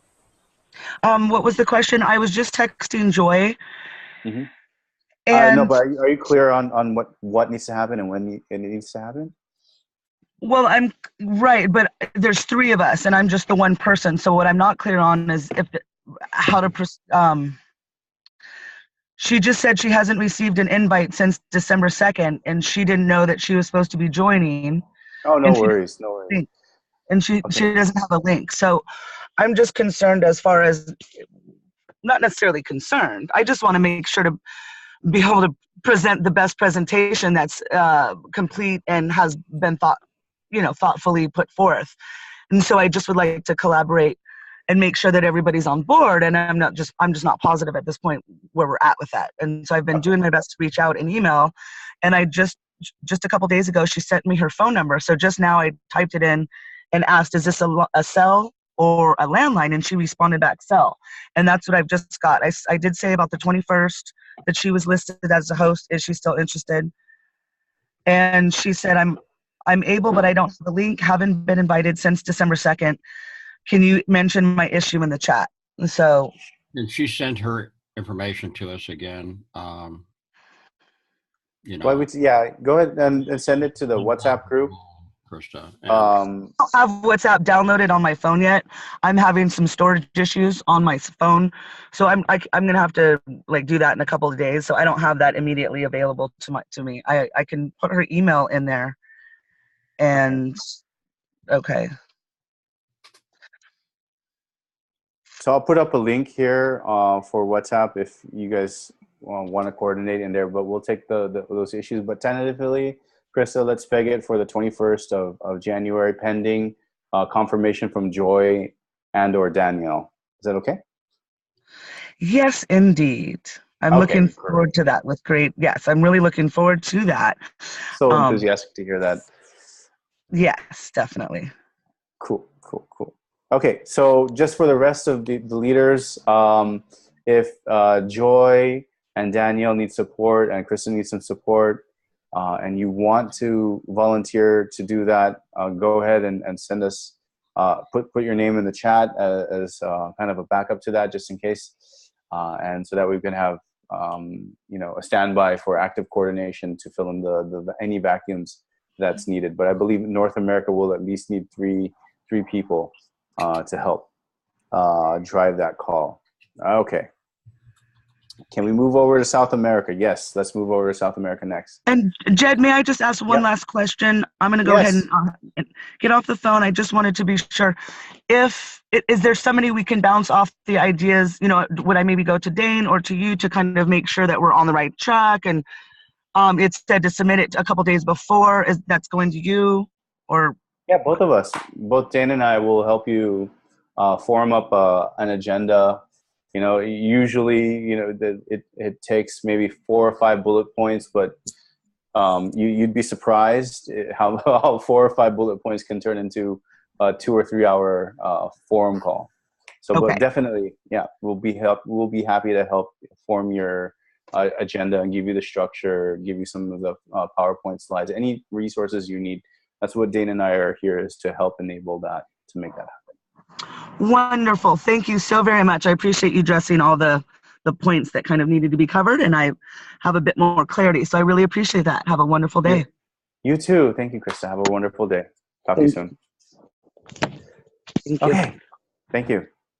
So our South American volunteers, this includes the Caribbean, are Angelo and Cristina from Mexico. Yes. So you're going to do this en español, ¿sí? Sí. Vamos a hacerlo en español con Cristina. Aún estamos, we are looking for a third person still. Yes, one more. Well, I think 2 for now, but Cristina is leading the Spanish-speaking calls already. Yeah. Have you been attending those as well? Yes, except for last week. But the reason why I'm thinking 3 is because you need using a methodology of facilitating. Of course, you're going to have a leader that coordinates, but it's just in case something, one of us cannot make it. For instance, Cristina is also tied up with the Spanish group.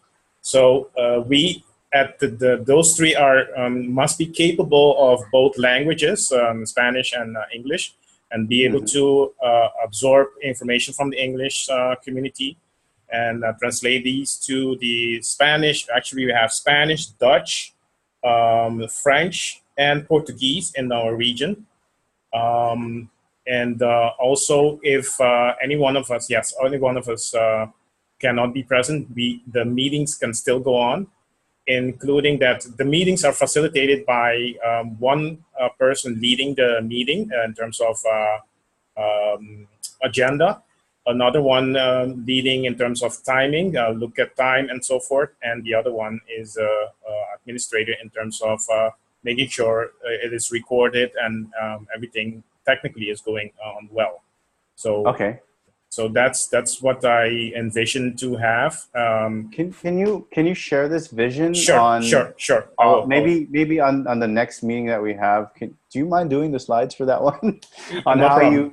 you do the flow for your meeting and what are your success factors and how you make it successful, so that North America and EMEA can get this out so we can disseminate. So I forgot that objective is to record the meeting and then we put that into a repository to share with everybody else. That's next. Yeah. So there's 2 things though. There's the one that we set up to do to record how you use the platform, the Zoom platform, to facilitate the meeting. And the other one I'm suggesting as well is how you structure your team so that you can consistently facilitate the meeting at the highest level of quality or presence. And the other things, I've sent you and Dane a couple of things that I would suggest that we can use as well. And I just wanted to confirm whether you have received them, since we had email problems. What did you send over? Let me see. You sent over a bunch of letters a while back. Okay.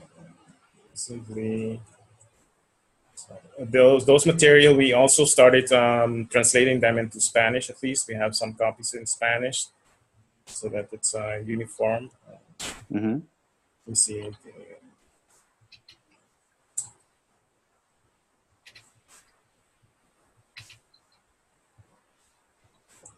Yeah, there's, for instance, the text that I promised about helping others, and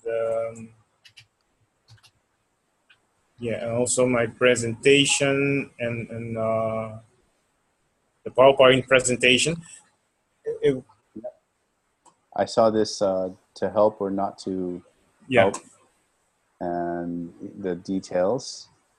This was very good. So there's also another piece that I sent about the crucial conversations, how you establish the safe environment so that you can have crucial conversations, just in case somebody needs it to address an issue in the team, or how you pick up somebody that's becoming aware. But definitely the helping others is very important for you to be aware of how to engage helping other people when they are waking up, or in any situation they may be. and recruit light workers. Okay. So I think these are guidelines. Let's go over that during the next leadership meeting. I'd like you to take point on that one, Angelo. Okay. I'll leave the floor to you to have that in the next agenda topic. Okay. And because yes. Yeah, go ahead. Go ahead. One more thing. Could you adjust the if you have the sheet for Latin America? I've seen the country Curacao is spelled wrong. Oh my gosh. I'll give you the spelling and in the chat right now. Or in I'm so sorry. That's okay. That's okay. So it's so uniquely American of me to do that. Okay. So I gave it to you in your private chat. There you go. Okay. Keep that down right. Will there be a meeting after this? No, let's coordinate by the WhatsApp chat. Do you have WhatsApp on yes, I do, and I should send you my number. I'll put in the link here so you can. I think, yeah, it's in the chat group. This HTTP link, you can just go ahead and type that in. It'll jump you right in there. So okay, there you go. Okay, so you need one more person for South America. Mm-hmm. That's your call out for this meeting. Yes. Yes, and basically we have been looking at people to support the team as well. So in terms of translation, setting up a translating team, so that it can quickly the information can be quickly be disseminated. Yes, that's about. But I will put it up in a few sheets, and then be ready to present it the next time. What's your preferred day to meet during the week? We haven't decided yet, but we have decided though to take the time off for the time being until January, somewhere in January, that you also recommend, because we would need to have access to the platform so that there's no conflict there.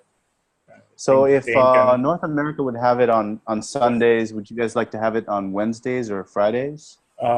Preferably the weekends, somewhere. Okay. Saturday is okay as well. You guys can have. Okay. Then let's take it on Saturday. Okay, Saturday. Would you like to do? I think Mayo asked for a day during the week. Hold on. Let me just check, or else he's gonna. Okay, he said the 28th. Mayo said the 28th. So Saturday. Would you like to go ahead of North America and do it on the 20th? Let me see. Tentatively. Yes, we can do that. Okay. At least we have the dates to strive to.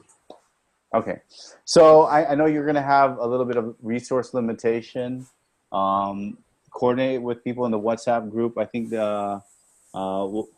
Waldemir Santiago is saying that there's people in Brazil that are call him out. Yeah. Waldemir, can you unmute your microphone? Can you hear us? Waldemir Santiago, yes. Yes, he probably So, speaks Portuguese, if I'm not mistaken. Hi. Yes, if you can unmute your microphone, I'll introduce you to Angelo. Angelo is going to be co-host or hosting the call. If you'd like to help join and volunteer, oh, he has no microphone. Well, if you'd like to help us with the volunteering, please link up with Angelo so that he can help guide you to what resources he needs. But the call for South America is pegged tentatively. Says yes, he'd like to help. yes, I see. For Saturday, 20th January 2017. So that is the third Saturday of 2018, tentatively speaking. Okay. So I'm just updating the slide here. Thank you so much, Angelo. Any welcome. questions on your end? Not at this moment. I would like to speak with you and Dane about some other aspects, but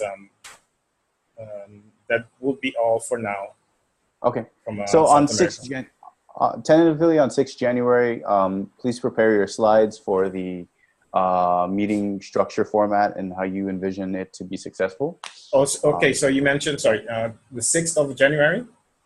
Yeah, that's when I'll ask that you present your Okay. your meeting structure. So Okay, I think that's when we'll have our tentative. For sure, we should have a worldwide call again then, and I'll need your help to present the structure on how to successfully facilitate from both a technical and meeting facilitation standpoint for the meeting. Cool. All right, let's move on to the the Europe, Middle East, and Africa. I put American volunteers. What am I doing? EMEA volunteers. So this is Europe, Middle East, and Africa. Okay. So Mayo, are you there? I know you're a little bit sick. I was hoping you can unmute your microphone, bro, and we can hash this out together with you. Yeah, sure. Hi, Chad. Hi, everybody. Merry Christmas to everybody first. Merry Christmas.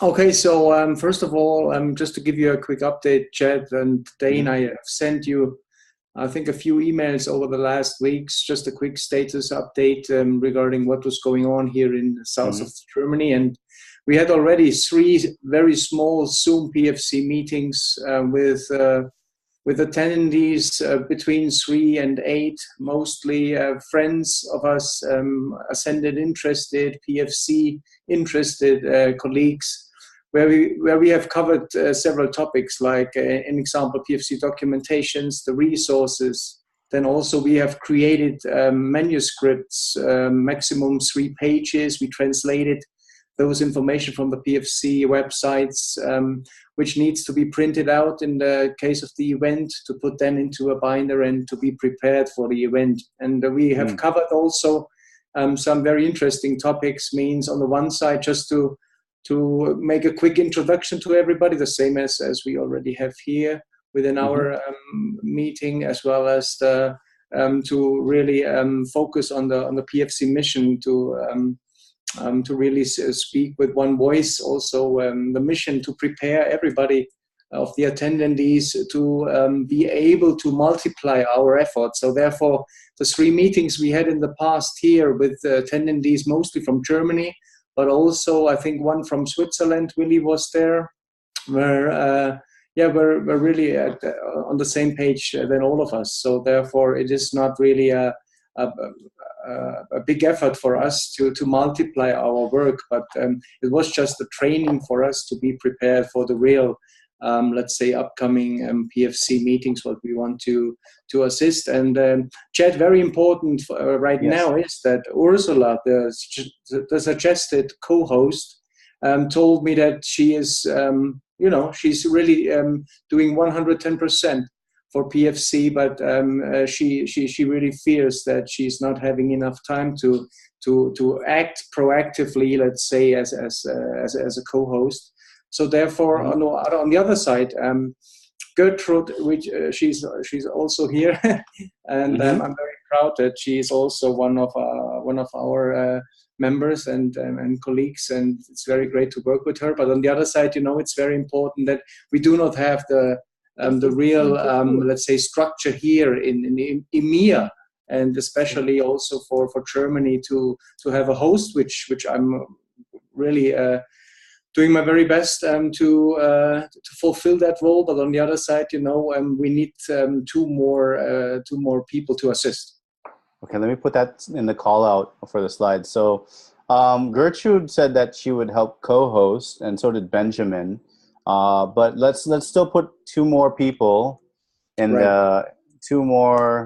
people for the Europe, Middle East, and Africa region. So these are all the countries in Europe, maybe probably Iceland even, probably probably even Russia, I think, maybe the Eastern Bloc of Nations.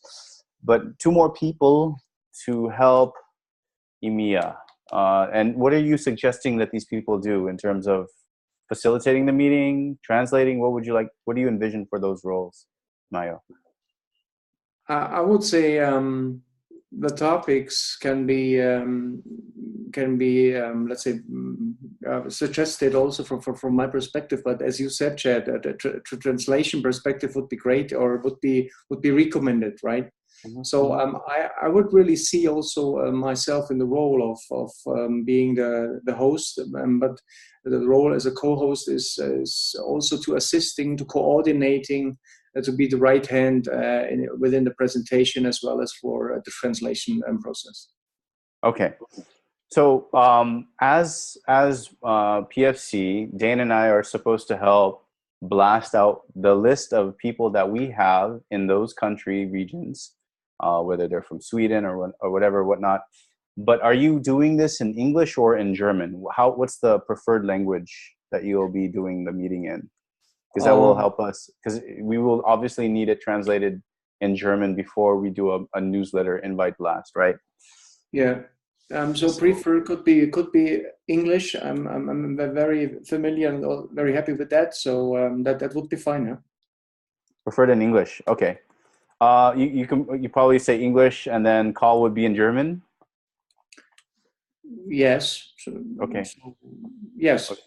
Is that the predominant? Yeah, they speak Deutsch in most of the people that attend your call. But I guess English is a very broad medium of language for EMEA, I'm assuming. Yes, absolutely. Yeah. Okay. Okay. Due to the fact, Chad, but I think everybody knows that, due to the fact that in Germany, Austria, and Switzerland, so the DACH room is learning English from the 5th class ongoing. So therefore, everybody needs to speak English, right? Okay. So we'll just put English, maybe sometimes Deutsch. Yeah. Yeah, sure. Great. Okay. Do you have so you said the 28th of January, so do you prefer to have all of your calls on Sunday in EMEA as well?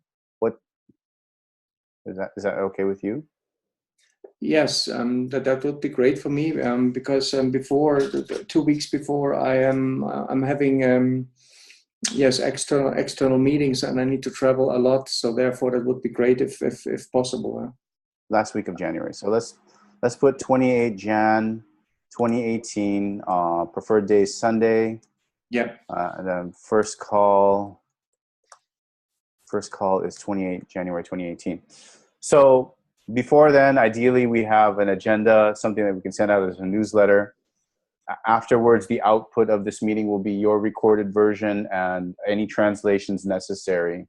So I think you need some people to help you with that. We'll try to get you the people to help you with that. And we'll also help prepare if you want to collaborate with us. Do you also use WhatsApp? Yes. Okay, Perfect. so yeah, let's coordinate on WhatsApp together as well, prior to the days leading up to your meeting call for your EMEA region, for the EMEA team.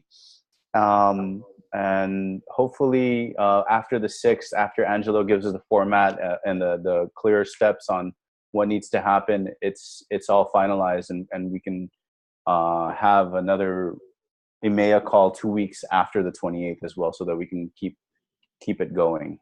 Fair enough? Great. Great. I appreciate you doing this, Mayo. This is so wonderful. We've got, North America, South America, and the EMEA regions covered during this call. So Mayo, any other questions or any other call outs before I move over to the next region? No, that I'm fine. Thanks, Jed. Thank you so much. I appreciate you and Gertrude's help in delivering. Namaste. Thank you so much, Mayo. We'll be in touch. I hope you get well soon. Thank you. Thank you. Let me just share my screen again. So I'll just put it here for you to see. And I spelled Deutsch wrong. I probably spelled it. I'll just put it in English for now and save myself the embarrassment of trying to autocorrect myself. Okay, so we need the APAC region. So let's go get the APAC slide. And Shweta said that she would be helping with the APAC regional calls. So we still have a co-host and another co-host that are still yet to be determined. Shweta, are you there? Yes, yeah. I'm here. So I'm also preparing a slide accordingly as accordingly as the event is. So, but we need more people, from APAC region. If there is anyone else. Yeah, that's the thing. The time during this call, nobody's awake from APAC. I've been asking people. I tried to get somebody from Indonesia, but then he said that he can only meet from 8 to 5 during the daytime, which would be the wrong time of the night. We want to know these people. Yeah.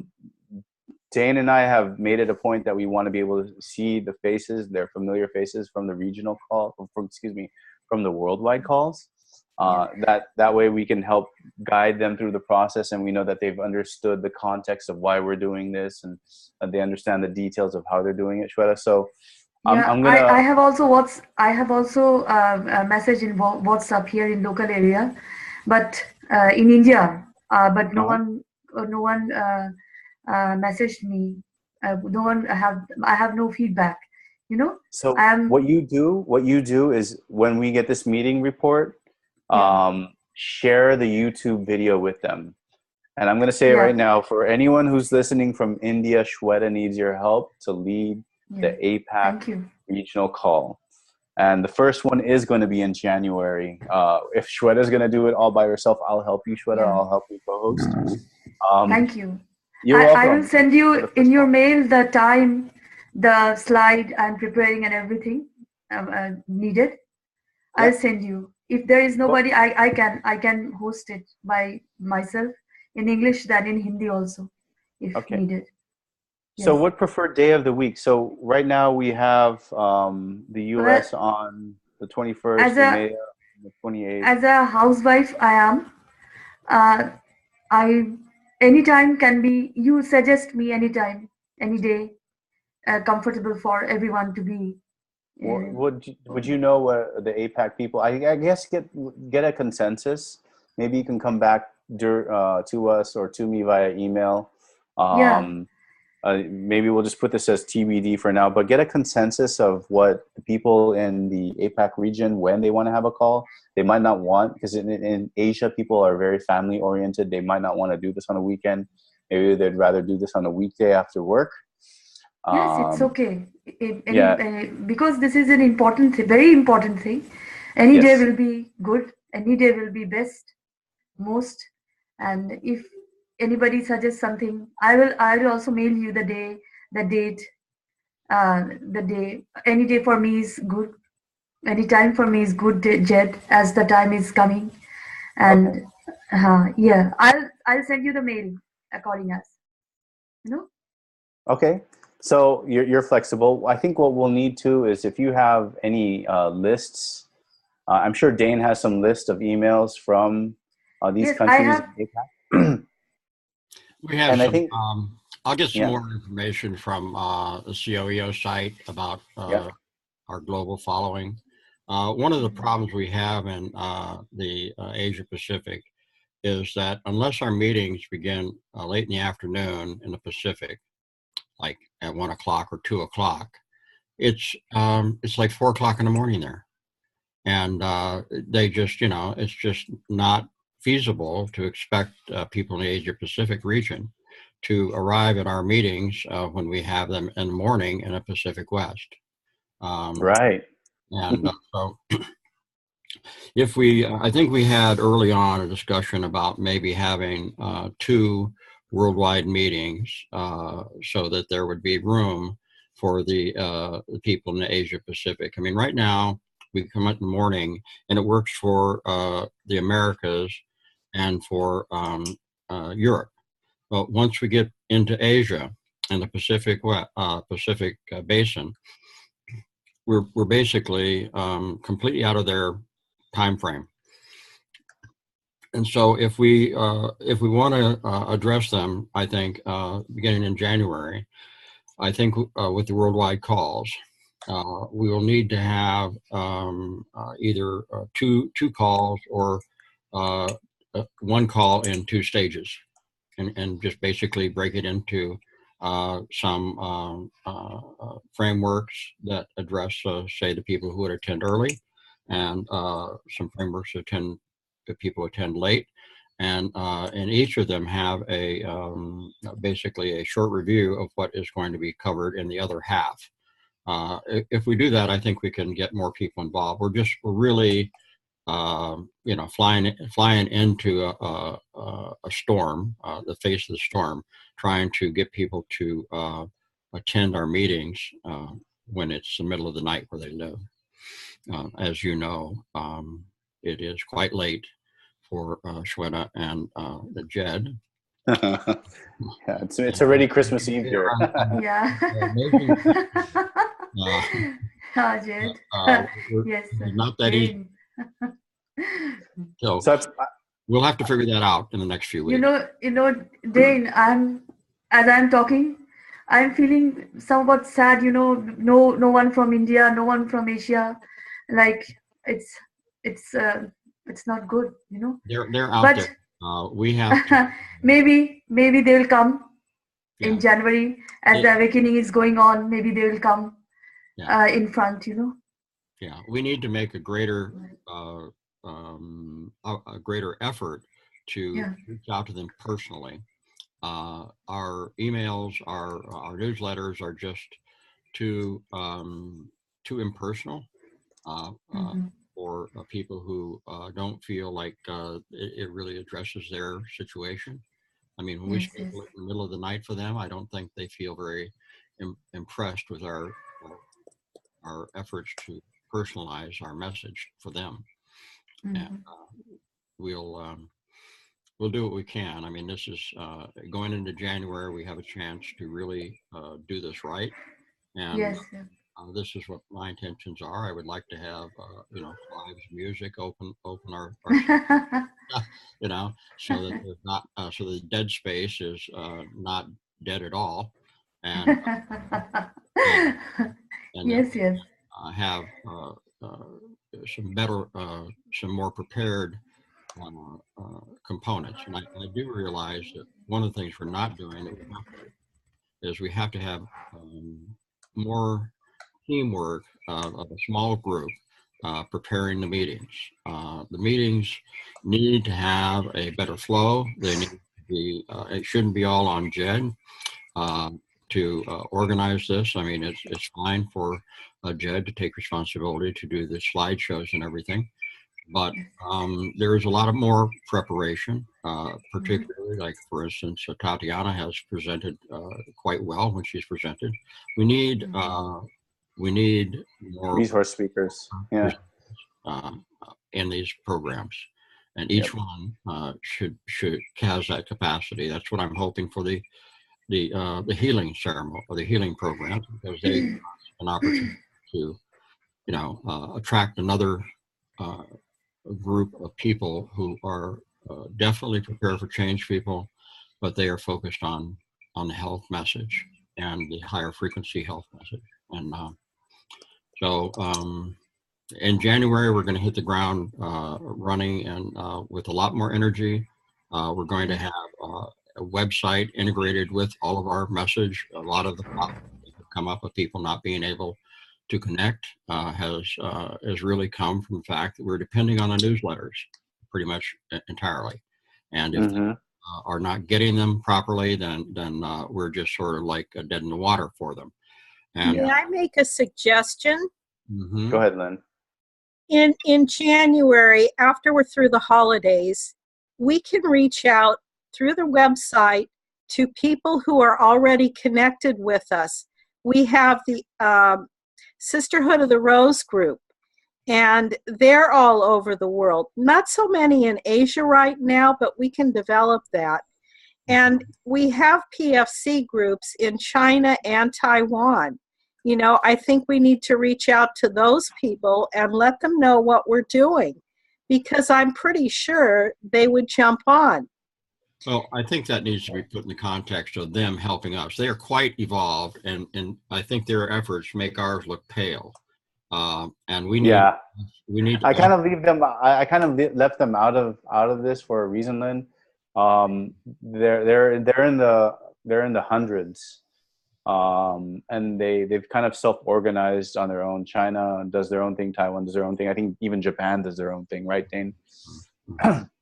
But I think Hong Kong and the other, like SAR, like Southeast Asian region, maybe Taiwan can help, get India jump started, so that they have an APAC call. I think there's a group in New Zealand.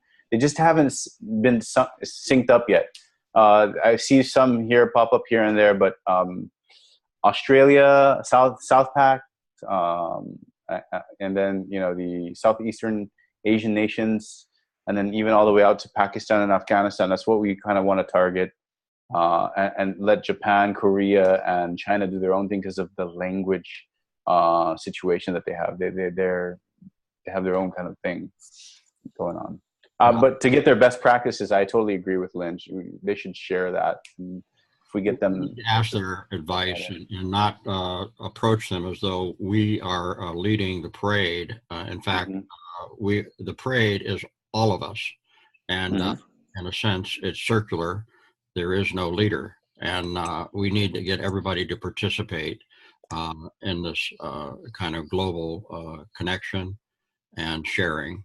And we're presenting it as a package that is shareable, and I think that's the key ingredient here, is for us to package up the message so that it is easy to communicate and can involve new people. We really need to involve new people, and I think that's our main message here, is making a standardized global presentation about the frequency rising, the removal of the evil elements, and the abundance for everyone.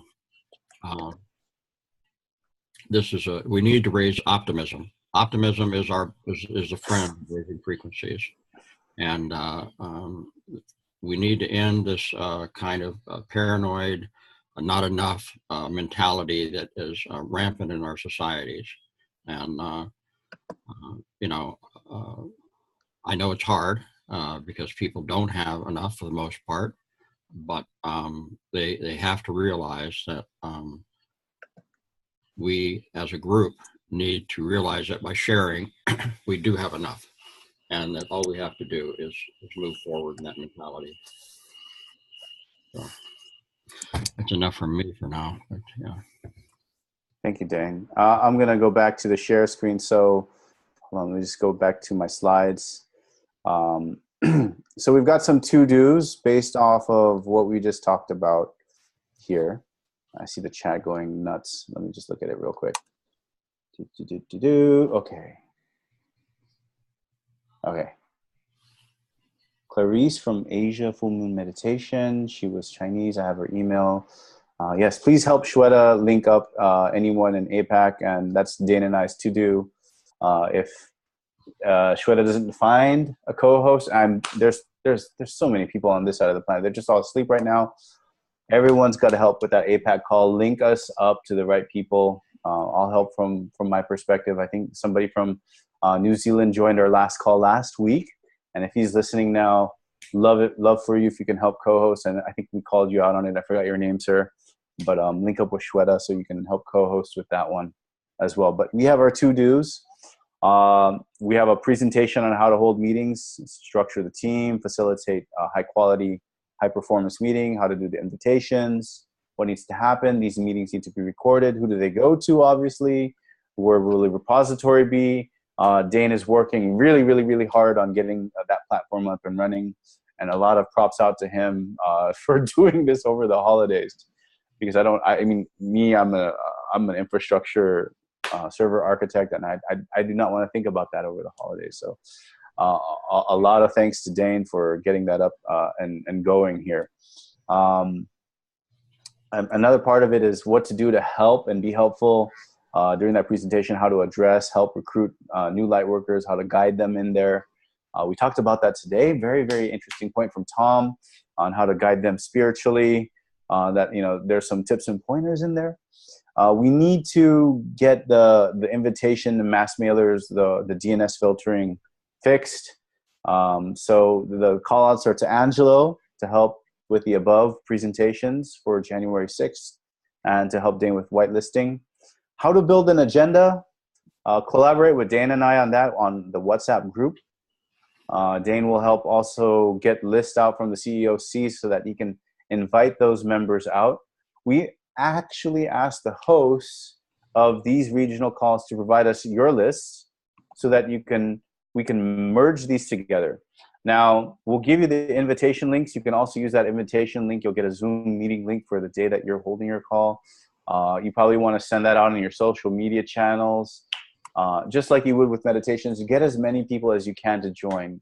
Don't worry about your first meeting. What you want to do is captivate the audience and get the ball rolling so that they know that they can utilize this meeting, whether they're there at that meeting, they're attending or not, but they know about it, they know it's happening. And then when you put out the recording and they hear it, they go, oh my gosh, that's a resource tool for me to use so that I know about these mass healing things that we're doing in our region. I know about the meditations that that are going on or that are about to happen. And the idea and the purpose of these calls in your region is to inspire the actions on the ground. These worldwide calls are really to help you build that structure. You guys are the real leaders, okay? As Dane was saying, everybody here today joining this call is a PFC leader. So we need your help to get these things done. Okay. So the next meeting, I put it in the slide here. Dane, if you're okay with this, it's Saturday, January 6th, 2018. That'll be perfect. Okay. Yeah. We need to have some coordination on WhatsApp before that. Yeah. Meetings will work a lot better if we have 8 or 10 people coming to them more prepared and aware of what needs to be done at the meeting to make it effective. So let's kind of focus on doing that over WhatsApp. Yep. So I put it here, Dane, for everybody to see. There's a link in the chat, but I'll just go all the way back to the beginning of this thing here. There is a WhatsApp chat group link. Tatiana's joined. TJ's joined. So we've got 3 people: myself, Dane, Tatiana, and TJ in the WhatsApp PFC Worldwide Leader Forum WhatsApp group. Use this QR code. Take a screenshot now, or jot this down on a piece of paper, or just capture it with your phone. If you do not have WhatsApp on your phone, it's a good idea to get it. You can put it on your iPad, and then what you can do is you can go to the web version. I do this all the time. So I go to web.whatsapp.com, and it pulls up WhatsApp here in my web browser. So you can actually use the web, WhatsApp on your phone here, or your PC or desktop here. Okay. So that's a tool for you to use. Okay. Namaste. Thank you, Mayo, for joining the WhatsApp group. Appreciate that. Okay, I'm going to go back to the slides here. Okay. So the next call, please coordinate there. Invite your friends. So how do you invite your friends? You go to the WhatsApp group. and you click on the name and the title of the WhatsApp group, and then you can see the participants. You can say invite group via link, and you can share this link. You can copy the link. You can put a QR code, and you can just share that link with everybody on over there. So I know Christina was asking for the link. It should be added. Okay, so I'll go ahead. The link is not working for me. I'll add you guys. I'll add you guys in just a moment after this call. Okay, so again, the individual country calls. I get a lot of emails about this. I'd like to do a country call for Switzerland. Now, Switzerland's not, I'd like to do a regional call for Switzerland. Now, Switzerland's not a region. It's part of the Europe, Middle East, Africa region. That country belongs to that. Or I would like to do a regional call for the state of Alabama. Alabama is not yet a region. It's a part of North America inside the United States of America, right? So the individual country or state calls will begin after the regional calls. And this is because of attendance and participation. When your regions grow big enough and you have enough leaders and you can disseminate out to different states, they don't have to be big. They can be 7 to 10 people. And then you can start doing country or state specific calls in those regions. So the regional leaders will get information from those other PFC leaders, but we need to build the leadership structure, and it starts by zooming from the top, going back down into the bottom, okay? So Dana said that we're gonna be using YouTube, and what's important to know for the regional hosts is, like this call, is that we will be recording it, and you will be recording your regional call as well, and it'll be posted to YouTube. That's going to be one way to utilize the information as a resource. Now, you'll have to forgive me and Dane. We're not going to be able to watch all of them. Okay, so the whole point of us, Dane and I, giving you the reins and doing all of this is that if there's anything that needs to be highlighted, anything that needs to come back up to the top, that needs to be shared across the world, you as a host or co-host in your region are going to disseminate that information at the worldwide level. So expect to do some presentations at the worldwide level and talk. Really, we want to hear from you. This is not just about the worldwide leadership. This is really about driving more of those things that we need to hear from you in those country-specific and region-specific areas, okay? So we already identified the dates and the times that will begin in January. I guess specifically the dates, but moving forward, let's again use WhatsApp. Let's coordinate on WhatsApp, because as you can see here, the next meeting, we specifically said Saturday, January 6, 2018 at 9 a.m. PST for the worldwide calls. We hope that you will follow the same regional leaders like Angelo and Mayo and Shweta, that you will be able to have something as firm as a date with an exact time to be able to hold your regional call next. Let's check the chat and see what's going on in the chat. Dane, do you have anything to add from that? Joy's asking for the code. You have anything to add, Dane?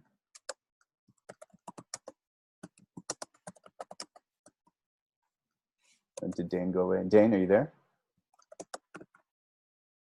Dane, you're on mute, buddy. Yeah, sorry. Okay, I'm putting together a web page. We will have a link to our meetings, to all of the meetings we put on that, so people can go there and simply click on a link and join. At least that'll be true of our meetings, which are built on Zoom.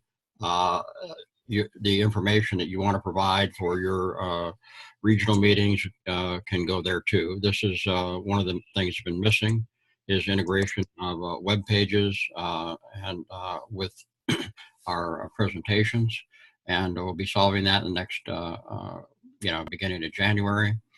At that point, the website will have downloadable content. All of the videos, each meeting will have a separate page, and all of the information that we've accumulated will be there. The PowerPoints will be downloadable as PowerPoints, and links to resources will be there too. This is probably the most important step for us now, because our newsletters are simply not an adequate venue for informing people. and building the meetings. The combination of the two with Zoom, I think, is a key. So that'll be happening after the first of the year, and I believe that by the middle of January we will have just an upward curve, and maybe even be hockey sticking in February, because there's a lot of interest, a lot of need for this message, and the frequencies are definitely going up. I mean, however you interpret the frequencies, one of the things I've recently seen is we're entering into a space in which there is very little interspace gas and little interference, and we're going to be getting direct energy from the galactic central sun, and this is something that it's one of the subtleties that our membership may appreciate. It's happening. So back to you, Jed. Thank you so much, Dan. I'm sorry for coughing over you, putting my thing on mute. I'm trying to get everybody's WhatsApp and saving it into my phone and then adding them. So I guess that's pretty much it for the call today. Let's please use Jed, show ahead. Go ahead. I want to say that I also see now the clear blue sky, very blue. I haven't seen this blue sky from many years. And the colors red, blue, aqua blue, and even I can see structures like a civilization coming down. I can see it. It's so Where? beautiful. Yeah, in the sky. Yeah. The veil is vanishing. Yeah, The it's veil is vanishing. I want to say a John Lennon song. I want to align. You Go may ahead. say I'm a dreamer, but I'm not the only one. Everybody of us, I was a dreamer, and now the dream is coming true. That's it. That's it. I was to say. Thank you so much for sharing that with us, Shweta. Thank you. So I'll Lynn, do you have any closing comments before we end the meeting today, dear? Can you guys hear me? Yeah, I can hear you now. Okay. Closing comments. I'm looking forward to next year. I think we have a good group started here, and it's going to grow. It's probably going to grow exponentially, and we just have to be ready for it. So I'm wishing everybody here a very happy holiday season and a very prosperous and joyous new year. Thank you all for being here. Thank you, so Lynn. much. Thank you, Lynn. Love you too. Love you too much. Merry Christmas. Happy holidays forever, forever. Yes. Thank you, everyone. Thank you. Anybody else would like to say some closing remarks before we end the meeting today? Just a short note, the veil has dropped, as I've been able to confirm. And Merry Christmas and a blessed New Year to everyone. Thank you. Merry Christmas. Thank you so much. Feliz Navidad.